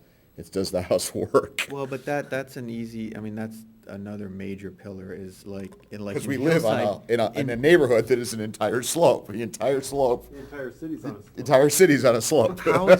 How is that currently in HMZ? Because, well, clearly it probably doesn't address it, because up at One Carter, the doesn't- project we're looking doesn't at, really apply- how does it take into account what's the buildable pad versus what's category 3 and above, that you couldn't, I guess you're allowed to build on those potentially, Not on slope 4. but yet it's counted, that area is counted as part of your lot Well, size. remember, that's a settlement agreement, so that's. Well, that's potentially, but taking a lot like that as an example. Yeah, you would be the gross size of the lot, and the part that wasn't buildable will because count toward in your that lot- calculation. In that lot, or that type of lot, the buildable pad was 5,600 square feet, which was category 0 or 1 or whatever it was. How do? It doesn't we exclude slopes- those areas At all. in terms of calculating your total allowable, And why don't we? because it wasn't included in the ordinance. Again, That's the simplest answer. One of the big pressures when we were updating the hillside ordinances was subdivision. And so the concept of minimum lot size does calculate in slope. Yeah.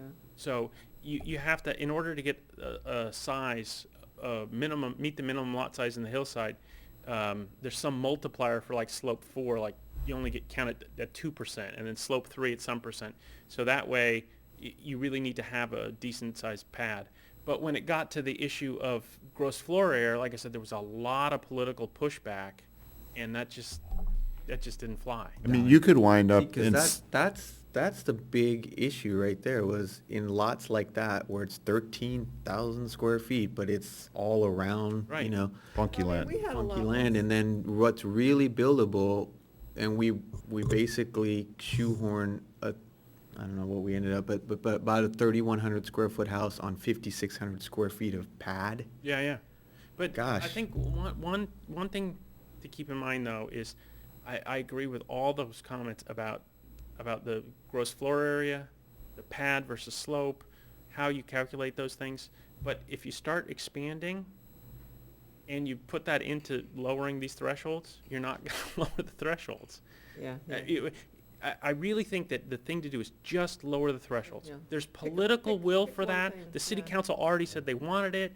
We can get it passed. It'll actually get adopted. Right. And then we'll come back and Come revisit back and this do the stuff. next thing. And do the appropriate study, because you really do, if you're going to lower the amount someone can build and take away their inheritance, that's what they'll say, you really need to have backup and not just, we pulled 35% out of the hat because that's what it's always been, or because we stole that from Pasadena or whatever. But, I think it's But I important mean, just to this thing of weird lots, because I remember we had a lot where there was flood control ditch that ran through it and cut off part of the lot over there.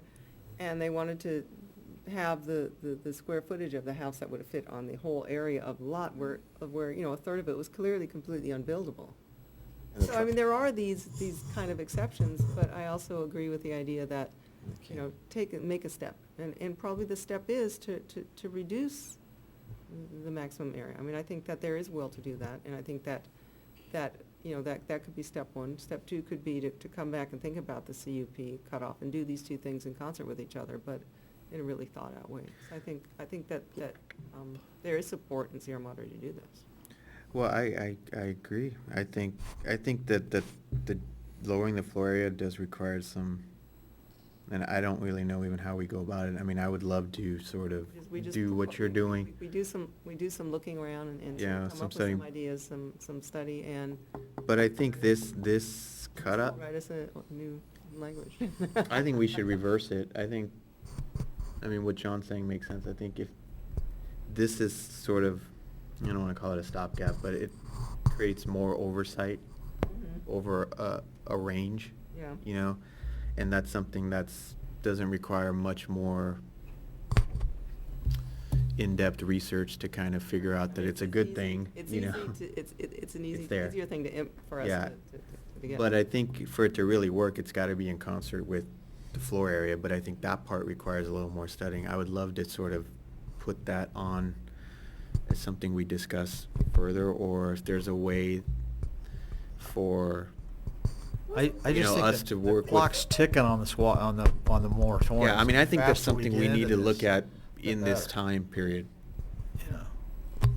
I just wanted to clarify this issue of moratorium, because whether there's a moratorium or not, I mean, existing homes are being remodeled and added on, and the moratorium does not Exactly. Doesn't prevent that. affect that at all. So it really, this issue irrelevant. of doing it quickly because it's a moratorium, I just wanted to clarify, it I think we really. want to do it quickly because of the Yeah, the development. moratorium affects lots that have never had houses on before or water meters. Yes, but That's- the ones that do and have 'em. There aren't too many of those, but most of the work that we do in terms of plan checking and bringing to you really is for additions to existing homes that are not affected, or tear downs and rebuilds that are not affected by the moratorium. So just so you know, So, I mean, if we did the lowering the CUB cutoff sooner, and at the same time start working on this other issue, it wouldn't be a permanent, huge increase in the number of things that would come to us. And that may be, I mean, it's sort of an. I don't think that's a determinant. I mean, whether it comes to us or doesn't come to us, the burden of labor to me is what's fair. And I think this is a good first discussion, but I can't just say it should be 4,000, it should be 3,800, it should be 35. There has to be some study here to make it make sense. Because right now, it's a conversation. If every project needs to be reviewed, we'll review every project. If not that many, but that, to me, that's not the determinant of whether we should do it. What we should do is what's fair, what's right, what makes sense. And I think I said, I think it's a good conversation, but I don't know that I'm ready to pick a number out of and say, well, that's going to be the cutoff. Well, what information what would you you like? need to see? What information would you like to see? Yeah. What do you want? Right now, I'm actually comfortable. We have a 4,000 number, and it's a gut check for a project that comes in, and A larger project. for larger projects. I think we've got something there. I don't, I'm not concerned that something gigantic. We've had them come in. We look at them, and like I said, they go back and they come in slightly under 4,000. But what's your hesitation? I don't know. For a gut check, lowering the gut check for Because it properties just seems that are smaller? arbitrary. It just seems like we're picking a number because we're picking a number. I don't. But it's the same number across the board. Yeah, but, well, It's I a mean. sliding scale, right? Yeah, but I mean, I did like your idea, Jenna, about trying to do some kind of fact-finding. Yeah. Simply to see just what is out there and what really, what is, because I think people would say that that's fair because that's what we sort of is, rather than them, again. Yeah, and I think if the feeling- public wants to weigh in, the public's got to weigh in. It can't be, 10 o'clock on Well, I a, mean, we're on a not Thursday making night, because We're not yes, making a decision. I understand that, but I'm just saying is, I haven't heard the people complaining about their inheritances, and if they want to come down and complain about their inheritances, fine, let's do it in the, in the public light and let them do it. You have to do it that way. But that's a good point. I just think that. I guess what I'm trying to basing find it out is on we're not making decisions tonight, but what more? I don't know, this is, I'm learning as we go. I don't have a good answer for you. I know that, as you said, I don't have a bias that big houses are bad and small houses are good. I think the right house on the right piece of property is good. And that we should be incenting that kind of behavior. We may succeed in incenting a different kind of behavior where people annex properties, and we take where there were two houses, if those get developed, you may wind up putting two small lots together and putting one house on it, and that might be a better use of that land, and that might be, it might be a way to incent that kind of a behavior, particularly if someone's gonna live here as opposed to develop it for resale. Right, but it's gonna be developed for resale. But I guess right now. I don't know that. Okay, so I get your point, but to, right now, as it sits, we capture on this end of the spectrum is what we wind up looking at, right? For the 4,000 threshold is capturing this.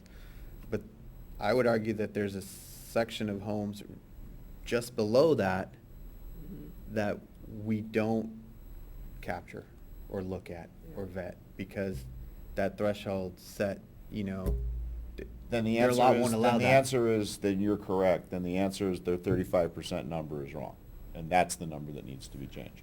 If that's your concern, which is there's houses below 4,000 that don't work on the lots that they're legally can be built on, then let's study that number and get that number right. Yeah, we gotta study that, I think. And say, because I'll take that, again, have some research and have a hearing around that and say, fine, we're gonna lower that from 35 to 30 or whatever the right number is. And then if they want more than that, then they're gonna come here and we're gonna see it. They're gonna ask for a variance. And it may be that because of the layout of that lot that it's okay. But if that's what your concern is, you say, okay, we're catching everything above 4,000, but there's something between 4,000 and 3,000 that we're not catching because it's legally, it goes straight through because it's legally conforming, then that's the number I think that we should be looking at. And let's get that number right. Make sure that the municipal code is something that we feel good about, and the city council and the town supports that. Yeah, but I don't even know if it's a number. It depends where the house is going. Well, that's what I said, but now I mean, there's a whole lot of stuff. It's just not the number. I mean, if you got a bunch of houses that are 2,000 square feet, somebody puts a 3,000 square foot house right on top of somebody. Well, we just went through this whole thing. I didn't participate in it because I had to recuse. Spent many hours in the hall. I'm not going to comment on it, but there were many things that were discussed about the house that had nothing to do with square feet, and they were bulk and mass and style and color and materials and all these other things. And so the actual square foot of the house, maybe they could have been designed in a more clever way. Who knows? Well, but I mean, you're right. There are a lot of variables, but at a very base level in our code currently, the prescription is it's the same prescription for all. And my opinion would be if the And that's problem not that correct. troubles you the most is there are houses between 4,000 and X that are legally getting built without public review, then the number that needs to be looked at now is not the CUP threshold, it's the buildable, the percent of the lot that's buildable threshold, and we need to come up with that number, and then you will see the houses that don't go there. Yeah, I can give you a number that if you want to go off the minimum size, even if you start at 5,000, 33% works. And that 11,000 where you were talking about knocking off 200 square feet, then you get 3630 on 11,000 square feet. I mean, even if you use the same bonus potential, but now that's 2 percentage points. Yeah, I mean, I think Just- you gotta that's just study, for discussion. yeah, I mean, I think it's kinda along that lines, you gotta study how big's the lot, how much house can you put on it, and what's appropriate. But without sort of, sacrificing someone's inheritance and saying, gosh, I can only build a one-bedroom house here because by the time I take all my lot area out for garage, gazebo, covered patio, I've got Well, 600 also- square feet for the house. We'll also Like, start with so we with gotta the look at basic, that. which we made a fundamental change here in the time that we've been on the council, which is we now do count the garage instead of when we came on, they didn't count the garage. So now that 35% is inclusive of garage. Yeah. Prior to that, it was not. So that's a fundamental change Yeah. that's happened recently. So that's what, in So light then of if you that, need to go back and say the number now includes it, It includes the porches, it includes the structure, it includes everything. It does. Okay, then is 35% the right number? And I'd spend the time saying, let's zero in on get that number right, get that change in the ordinance, get everybody, you know, or the majority of people who need to be on board comfortable with that, and then you've got that gut check, you know, as opposed to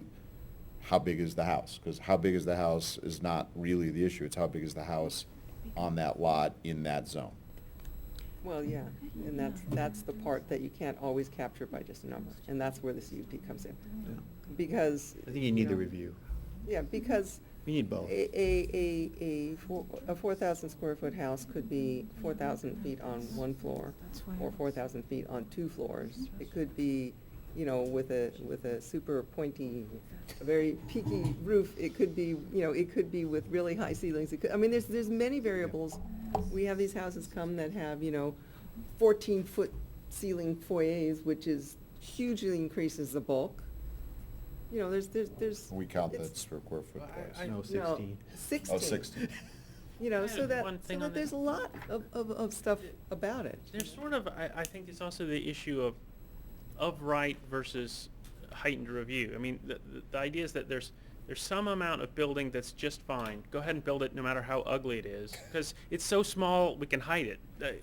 Okay, using it's crass insignificant. terms, right? Yeah. And then there's Unless an it's amount next to your house. that it's really, it's big, so it really needs to look better, and then no way. And maybe instead of, this is sort of terminology, but I think it's really sort of more important on the way of thinking it. Instead of saying, you have a right to build up to here, but if you come closer, we're going to review it. Maybe saying, you have a right to build up to here, but if it's designed really well, we'll let you build a little more. I mean, that's what we do with height, right? The R1 height code is 24 feet, right? But if you want to get up to 30, it has to have some architectural merit. Well, we measure height in weird way. Like, Right, we we- measure to 1/3 of the roof, Yeah. and Yeah, then that- I mean, that's- they can go to infinity if you want. Third of the pitch. There's no height. But there's a way in the code to get height, additional height, if there's architectural design something in- and makes sense. And There's so something in R3 that you can get the density bonus for having exceptional, right, uh, a good design. And so Design. maybe Design, correct. because one of the problems is you know, keep going back to the same hearing that you guys had over and over again. But there's this concept where people come in and I have a right to build an X house, and maybe it's just the way to describe that zone where we want to have heightened review is rather than a zone that you have the right to build, but we're going to grill you for it, is to say, you have a right to build up to here, but this is going to be a bonus. If you have a really good design, or if you can demonstrate that you're not peering down into your neighbor's yard or blocking their view, you know, because that mindset, I think, really sort of changes the dynamic. Instead of having sort of this gut check that just has three findings that are really ambiguous on how you make those findings, and you sort of have an ad hoc make up the code as you go every time you have that CUP hearing. Well, that's interesting, because then you turn the CUP into something where there's a potential gain. Let's say there's excellent design, or they merit some other things, and there's something at stake, which is some X amount of square feet above of this. that baseline. You know, and if you don't It's want to not bother counted. with it, then you get to the baseline and you're fine, you Right. know, so you've got a box that's X amount. But if you want that extra 500, 600, whatever it is, then you come through this process and it gets vetted, and you may end up with something. You may end up with all of that, you may end up with a little bit less, but you may, there's an incentive, then it incentivizes you to probably go for the CUP, because there's a possibility you could build something more if you meet sort of these. But That's there's not the more way most control over it. That's not the way most profit maximizing No. developers are going to think. They're going to go up to their of right and stop. Yeah. Because they've got cookie cutters, and they don't want to talk. They just want to smack cookie cutters and build. See, that's why I think the of right number has to, Go down. we gotta study that. That's the one to really put a stake through, because Well, what I was going to suggest is perhaps we can do some research as far as other options in terms of other cities, how they measure it. Perhaps there's something there that we can, you know, will kind of shed some light on opportunities. What I was going to mention, though, is that this idea of, you know, whether it's 35 or 25, I think ultimately that is somewhat subjective because there's so many moving parts. I don't think you're going to be able to study this to a point where you say 25 is optimal. It's going to be very hard to, I think, so that, I think you need to expect that there will be some subjectivity, and that's what you do. You test that out and you amend it and you use, say, 30% or 25 and see how that works. But I think it'll be hard to get to some number that you think is going to be perfect, and that's, you know, I think there's a level of subjectivity there. I mean, it seems like one bit of information that would be useful to us is a look back at what's happened, say, in the last couple of years in terms of what sort of additions, changes have gone on in CUPs, not with CUPs, just, I mean, that information shouldn't be that hard to come upon if it's our own. Without CUPs, you mean? The ones that were under 4,000? Is that what you're referring to? Yeah, I mean, That and went the through number plan that got check? CUPs, yeah, I mean, just to say, you know, so what's happened, what didn't get captured, what did get captured. Like in this terms was of- what they were allowed to build and. this And is a what list of the addresses, so we can, you know, sort of drive by and look and see what got built. And you're saying Okay. between what sizes? Are you talking about 2,500 to Lot size, you 4,000? mean? No, size of homes, because I think that's what you're talking about, I- homes I that are think under I'm talking 4,000 about- or up to or- 4,000. Capturing Manisha's thing, which is about different size houses built on different size lots. Mhm. You know, so that, you know, to see the large for the size lot built, what's happened.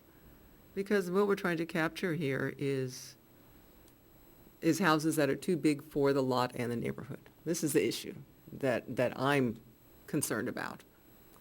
So, you know, let's look around and see what's gotten built that we as a commission can walk up and say, oh yeah, that's what we want to stop, you know?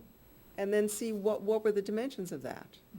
Because people have mentioned different houses that are being built now. I can think of ones that I've seen that have gotten built before, that are the ones that we would like to see not happen. And if we can figure out what those are and how they pass through, then we can figure out what we can do to not pass those through.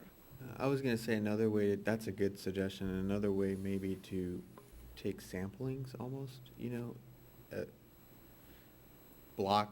a couple blocks in town that are predominantly, you know, R1 that are between 6,000 and 8,000 square feet or something, and allow. Lot area. Yeah, you're lot talking about. area, you know, and. We can go look at And it. then maybe, you know, I'm maybe stepping on a limb here, but allow us to go and Mhm. go study that or go look, you know, basically divvy it up. You could even give. My only suggestion would be if you're gonna look at other cities' codes, you might not wanna go to Arcadia. I didn't have that one in mind. So you- Maybe that's a way to take, and then some that are like 11 to 15, you know, like, I don't know, like Rancho or something where there's, you know, different sections with different types of lot makeups, and then we can sort of visually study those. Give us a list, you know, of. So you want me to bring that back to you at a next meeting, or or would I just send that information to you, say by email, and then you can do some looking into that? Is that how? Yeah, you'd I like think we to need do to, that?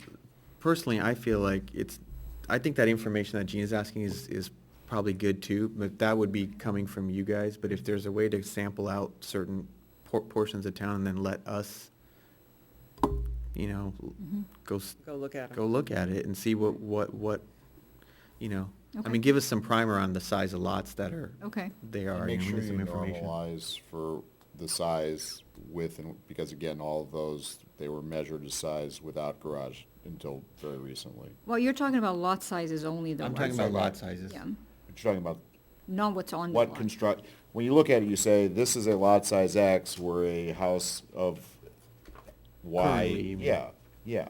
was approved. Yeah. Yeah, so we have to have those two variables. The ones for. I think we're talking about Yeah, maybe two no, different I know what Ken's saying for the information Gina asked for, which is in the last 2 years, Just these normalize it. 27 lots So of various lot size. and this square foot of house. Yeah. That's the information I want. Okay, and so that's, and we are not sifting through for any other criteria. We're basically just giving you the lot size and the size of the house, and then you Right, can. and the address. Okay. Those three pieces of information are all I want you to give me. But what I And would. I'll go look at 'em. But what I would like in addition to that is to study on a broader scale, not too big, but like certain sections of town, like go here on this street, which is a block or whatever, that's predominantly lots that are, 50 by 100. 5,000 to 9,000, I don't know, whatever. Condense the ranges and pick sample sizes, that'll. Just get the zoning map, because if you get the zoning map that shows the subzones, you can sort of look, and you can see the ones that have regular sizes, the ones that are sort of weird and. Yeah, it's hard to. But the zoning map doesn't tell you the lot size, and you can have lot sizes that are under the zoning minimum. We can kind of tell, but not That's really. the difficulty with I the mean, zoning map. can- You almost have to go, basically, if you drive around or you really have to go to the assessors and then really kind of test out the lot sizes to see if it falls within that. Yeah, but that's a criteria. night, that's I gonna never. did this when we were looking at the R2. I got the zoning map for the R2, and then I got the assessor's information for every lot and everything that was built. R2 is a small section. That one, yeah. it's easier on R2. Yeah. And then, because the assessor doesn't keep garages, I had to add the garages back in. They don't. And then I walked all the R2 streets. The thing about most of R2 is pretty standard. There's a couple of blocks down. Yeah, it's all condensed in that one that are section. in But the- R1 is. R1 is all over, and so if That's you why I look feel at like And I actually would like to see that list, I don't know what the criteria are, but certainly buildable percent of the lot and what triggers a CUP for the cities in the San Gabriel Valley, and I would like to see Arcadia and see if it is an outlier. And see, in other words, are they getting that automatically, or is every single one of those, do they have to go in front of a board and get it approved? I mean, whatever's public information, it just, what are there, 20 cities in the San Gabriel Valley? My understanding about Arcadia is that not very many projects go before the planning commission. Okay, but I'm just saying is, Their then we'll threshold's a see, lot it'll, higher. it'll be clearly an outlier. Yeah, So if that's the what I've been average, told. if the average in San Gabriel Valley, when you do it, is 30%, and we're at 35%, and Arcadia's at 45%, then we'll see, that's clearly an outlier. They've made a choice to make it an outlier, but let's look at it. Let's look at all the cities. Okay. It shouldn't be, it should be easy to pull together. I mean, what are the criteria we want? Buildable, percent of the lot that's buildable, and what triggers a CUP, right? Do you want anything else on that list? No, that's it. I mean, You're so- talking about lot coverage. Yeah. When you say buildable area, you're really Gross talking floor about. area. Well, there's gross floor There's two and- different things, because lot Exactly. coverage It's in a lot of different. towns is Lot like coverage is the everything. footprint. It could be the driveway, it's all the, I think we're talking about Floor area, the yeah. floor area. Okay. And whether it does or doesn't include garage, if there's a asterisk, you can add to it. But I just say, if you look at that for, what is there, 20 cities in San Gabriel Valley, 25 cities? You should be able to look at it, and you'll see where you'll see what the mean is, you'll see what the average is, and you'll see where the outliers are. Yeah. I would argue you don't even need that many, but you. It's an easy sample. Well, Pasadena doesn't have one rule. Yeah. Pasadena's got like a bunch of different rules, so it's not like you're gonna get, 20 data points for 20 cities. But if you look for 20, you may get like 5 or 6 or 7. Like Monrovia may be straightforward, and Arcadia may be straightforward. If you give me 25 data points, I can find the mean, okay, and I can find the outliers, real quick. But it's not like that with the zoning stuff. It's like Yeah. some cities, I don't know. Anyway, I know what you're saying, but They It'd break be a it good, down. all right, you asked me, how do I get from Yeah. 4,000 to 3,500, or how do I get from whatever, that's how I get. I start to look at the numbers and comparables, and I Yeah. can see the means, and I can see the. I mean, I think it's important data to have. How much, as much as we can get would be. I don't really care what they do in Santa Monica. Okay, So we don't live in I- Santa Monica. So if I can just Well, recap. I also sort of, I think there's some cities that we don't compare to, say, San Marino may not be the best city to look at. Yeah. I think that there's some cities that are a lot more comparable to We Sierra Madre. can cross than all the others. ones out when we look at it together. If you could just get 25 data points. it'd be great. There's some in mind that you specifically suggest that we look at? Cities? Yeah. Well, the immediate ones, I would look like Arcadia, just for that sake. Monrovia, Duarte. Duarte, Okay. San Gabriel. South Pass, You can go Temple City. I mean, basically as many as you can go. County. I mean, there's one interesting one that's. Glendora, maybe? Yeah. Great. Mhm. San Dimas.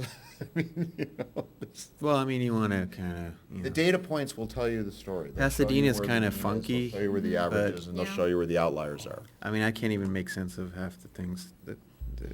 So just to recap, there are really three different things here that you're talking about. One is the one that Gina brought up as far as in the last 2 years, the What didn't homes. we see? Yeah.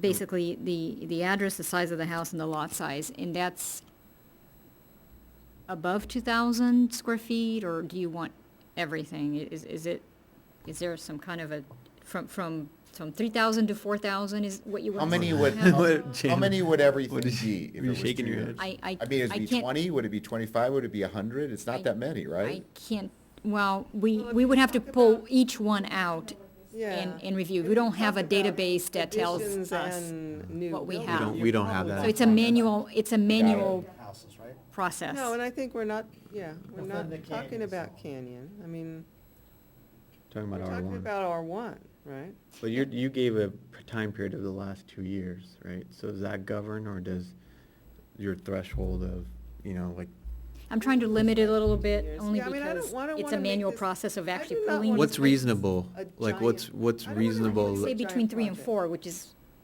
somewhat, what, 3 and 4 3,000 and 4,000 square feet is what I was gonna houses? suggest. Okay. In the last 2 years. And Mhm. I mean, there's a lot. Okay. But Well, let's look at that. that's a majority, really. Yeah, That would be fine. yeah. I that's mean, fine. below that, I think we're gonna be parsing this, I think that, Yeah, you start. Yeah. mhm. Okay, so from 3,000 to 4,000. And then the other I one, don't want to make a huge project for you, because I know you guys are busy and all that, but I would like to have some information about this. we'll try to And maybe get it's- as many as we can. yeah, like Um, you get a list, what's reasonable, give- Gina, in to give you a terms of good sample number? size Let's at say least. there are 50. Yeah. Do you want 50, or is like 15, or the top 10, or like, what's reasonable Say- to go look around? 25. About 25? 20 to 25, say. I think that's plenty. Okay. In that size range that Okay. you were talking about? Yeah. And then the other one was the blocks, that you're trying to find some blocks that are Yeah, predominant. I'm kind of thinking of like 3 representative Blocks. sections that give you the lot size. And I know what John's saying, I mean, it's a huge, maybe I don't know. Some, more like the information, I mean, I'm happy to, if you say kind of these 3 representative areas, I mean, I'll hunt and peck and Some get the list in the sizes. general But we're plan that basically gives limited to like information. 3 or 4 representative blocks. Of certain lot sizes, Yeah. ranges. Yeah. I had written here The background 6,000 and information 8,000, using, and do you then remember that, John? 11,000 to 15, I'm not sure. Yeah, that's fine, something that like what it- that where you break it down into the smaller, Okay. middle, and then, Letitia, Okay. wasn't there some lists of lots in the background that was used in the general plan, by the general plan group, where they were looking at all these different lots around? What was that? I remember seeing all these lists of addresses that people were going to check, and I can't remember what it was for. Oh, that was for the build-out. for the build-out numbers. Yeah. Yeah, for the building. That was potential build-out. Yeah. No, that was actually for the build-out for the general plan. Oh, that's what it was. In terms of the, Didn't it have data though on house size? It did, I Or thought there no? was data on house size and lot size and stuff. There was like a spreadsheet or something. Oh, that's something that we brought before yeah. you to. Well, there was a showing bunch the of build-out handwritten- number, is that yeah. correct? Yeah. Yeah, there were 2 things. One was initially the General Plan Steering Committee set up a subcommittee to go around town to identify lots that they thought could change basically development and potential for new development in the next 20 to 35 years. So there was a number of A them. long list of those, And yeah. then They divided later it. on, the city council directed staff to, based on what we have seen coming through the counter or have had questions about certain lots' potential development, and other things, to actually augment that list with some other potential properties that we felt I was just were thinking, if there was possible. some already made list that captured this, that we could use, but I guess. There really isn't, though. We would really have to create it. I mean, I'm willing to do a little bit of legwork. If you can give us those representative areas, I can, as long as they're just like 3 or 4 blocks, you know. I can Okay. try to get the square footages of what's there. Mhm. Because I think you would do it the same way. You'd Well, we probably would go to the s- yeah. assessors and. We would start with the zoning map to get an idea. Yeah, yeah, yeah, of but if lot you tell size, us- Test out a few and Okay. then see comparatively in terms of the size of those lots, where we could find clusters that might Okay. fit that. And then we as the commission maybe can investigate the clusters, Mhm. like as far as, Mhm. I don't know. And the way of giving you this information would be, I would send email, would you want me to bring it back to another meeting or just? Yeah, I think or it should just- be in the context of a review for the next discussion. Yeah. But I mean, in terms of you doing that particular work to go out there and do Well, all can you, that, I mean, can you send it to us like an provide you item? data. Yeah, provide us like it's an item for discussion, like the week or, like you'd agendize it and Okay, be so in a I will packet. bring this back Yeah. to you then, and then you go out there and you look It at. should be agendized, so it's a public hearing, yeah. Yeah. Okay. But yeah, Other people before should our be able to meeting. get the data too. Okay. As a packet of information. But I'm saying that whatever you send us should be available to the general public. If they want to go look at the 25 houses, they should go look at them too. Okay. And then there was a third item, was that Ken's? Yes, the cities in the San Gabriel Valley, that Okay. you listed some cities in. Basically what you would like would be how the floor area, allowable floor area is calculated for Yeah, those the cities. percentage. Comparable to the 35%. However they calculate that, of GFA. What's in it, what's out, what's comparable to that, and what triggers a CUP. And what's their CUP?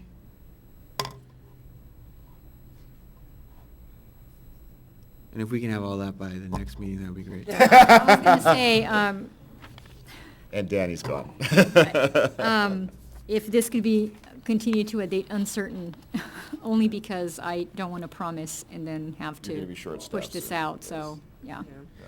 If there's a way to, gosh, I hate I to will try to just- bring it back as soon as I can, As but soon as you can, but if we could, if it's gonna be quicker to give us, like, since there's 3 prongs of information that we're asking for, like, if you can gather that and then bring it to us, then we can. Oh, one by shoot, one, yeah. I don't know, if it makes it Whatever's faster, easiest. rather than waiting for all 3 pieces, Okay, I'll see if we can do You- it that way.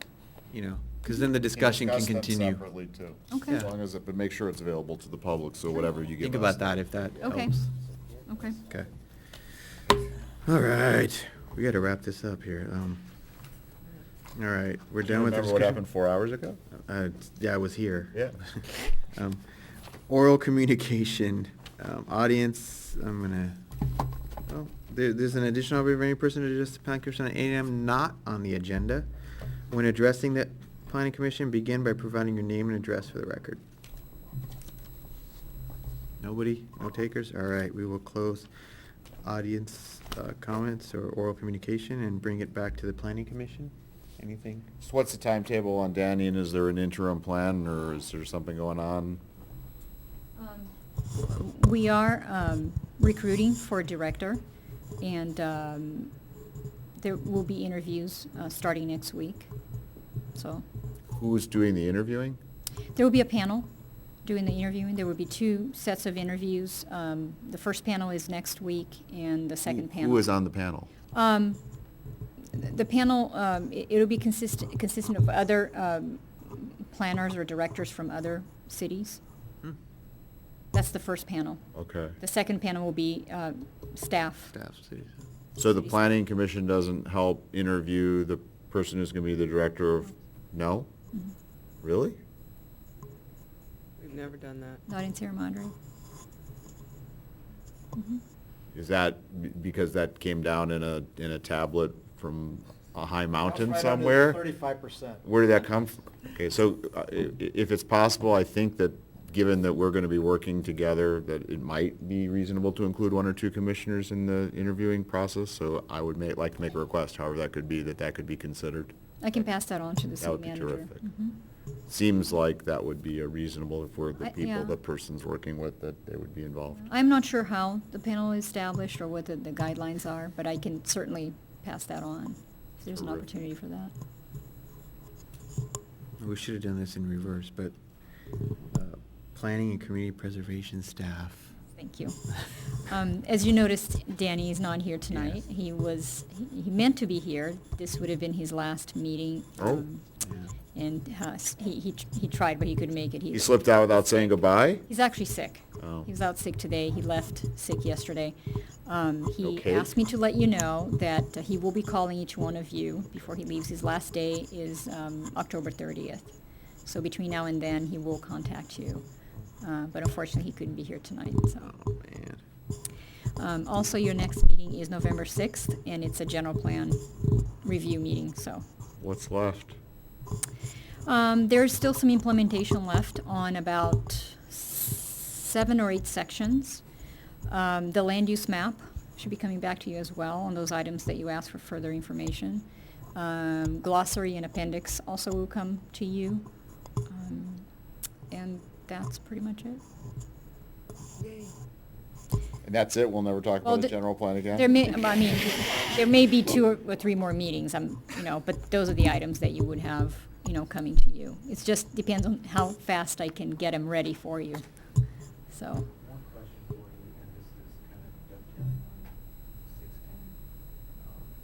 Now that we included future further projects there was talk about kind of looking at it Mhm.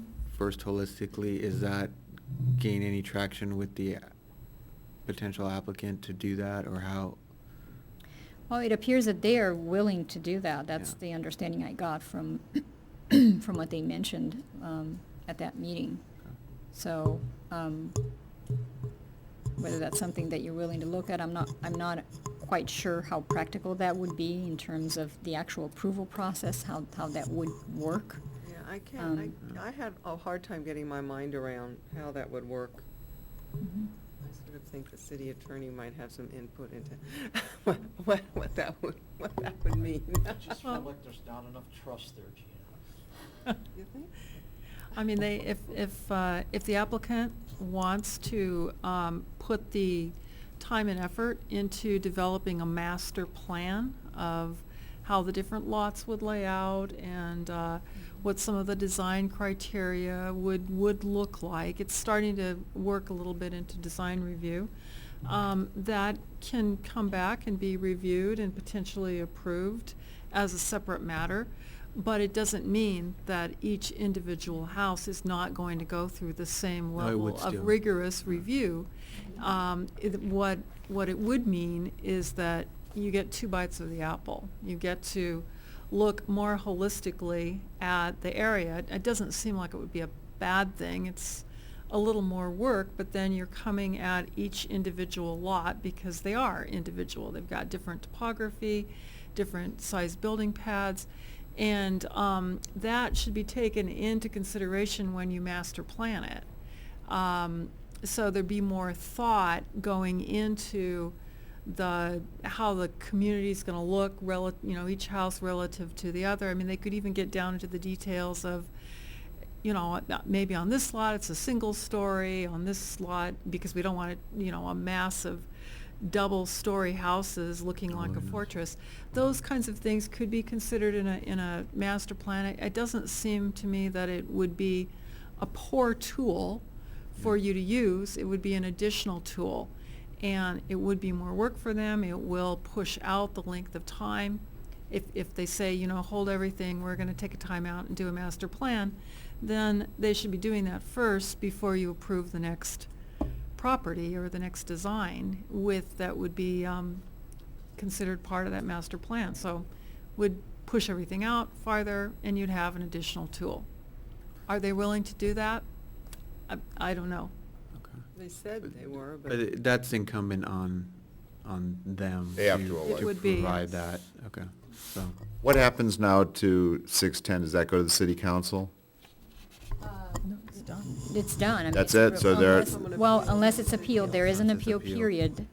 There's a 14-day appeal period. So if Someone being someone from the community Yes. somebody could appeal it to the city council to the city council to overrule the planning commission's approval. to consider. I see. Mhm. Because usually when we approve things here, it goes to the city council for, Something. If he gets appealed, every approval for CUPs, for variances or what have you, have a 14-day appeal period. So So if no one does Most that- of them don't get appealed, that's But why they we, don't go we to did city hear council. people talking about the fact that this was against the general plan as it was anyway, whether we approved it tonight or not. But an appeal just consists of a letter. If they send a letter saying we don't like the planning commission's decision. They have to provide a basis for their appeal, and they do have to pay a fee, which is 75% of the application fee. That's a chunk of change. And then they would submit the application within the 14 days. If that expires and there are no appeals, then the decision is considered to be final. Okay. All right. Thank you. And with that, we are adjourned.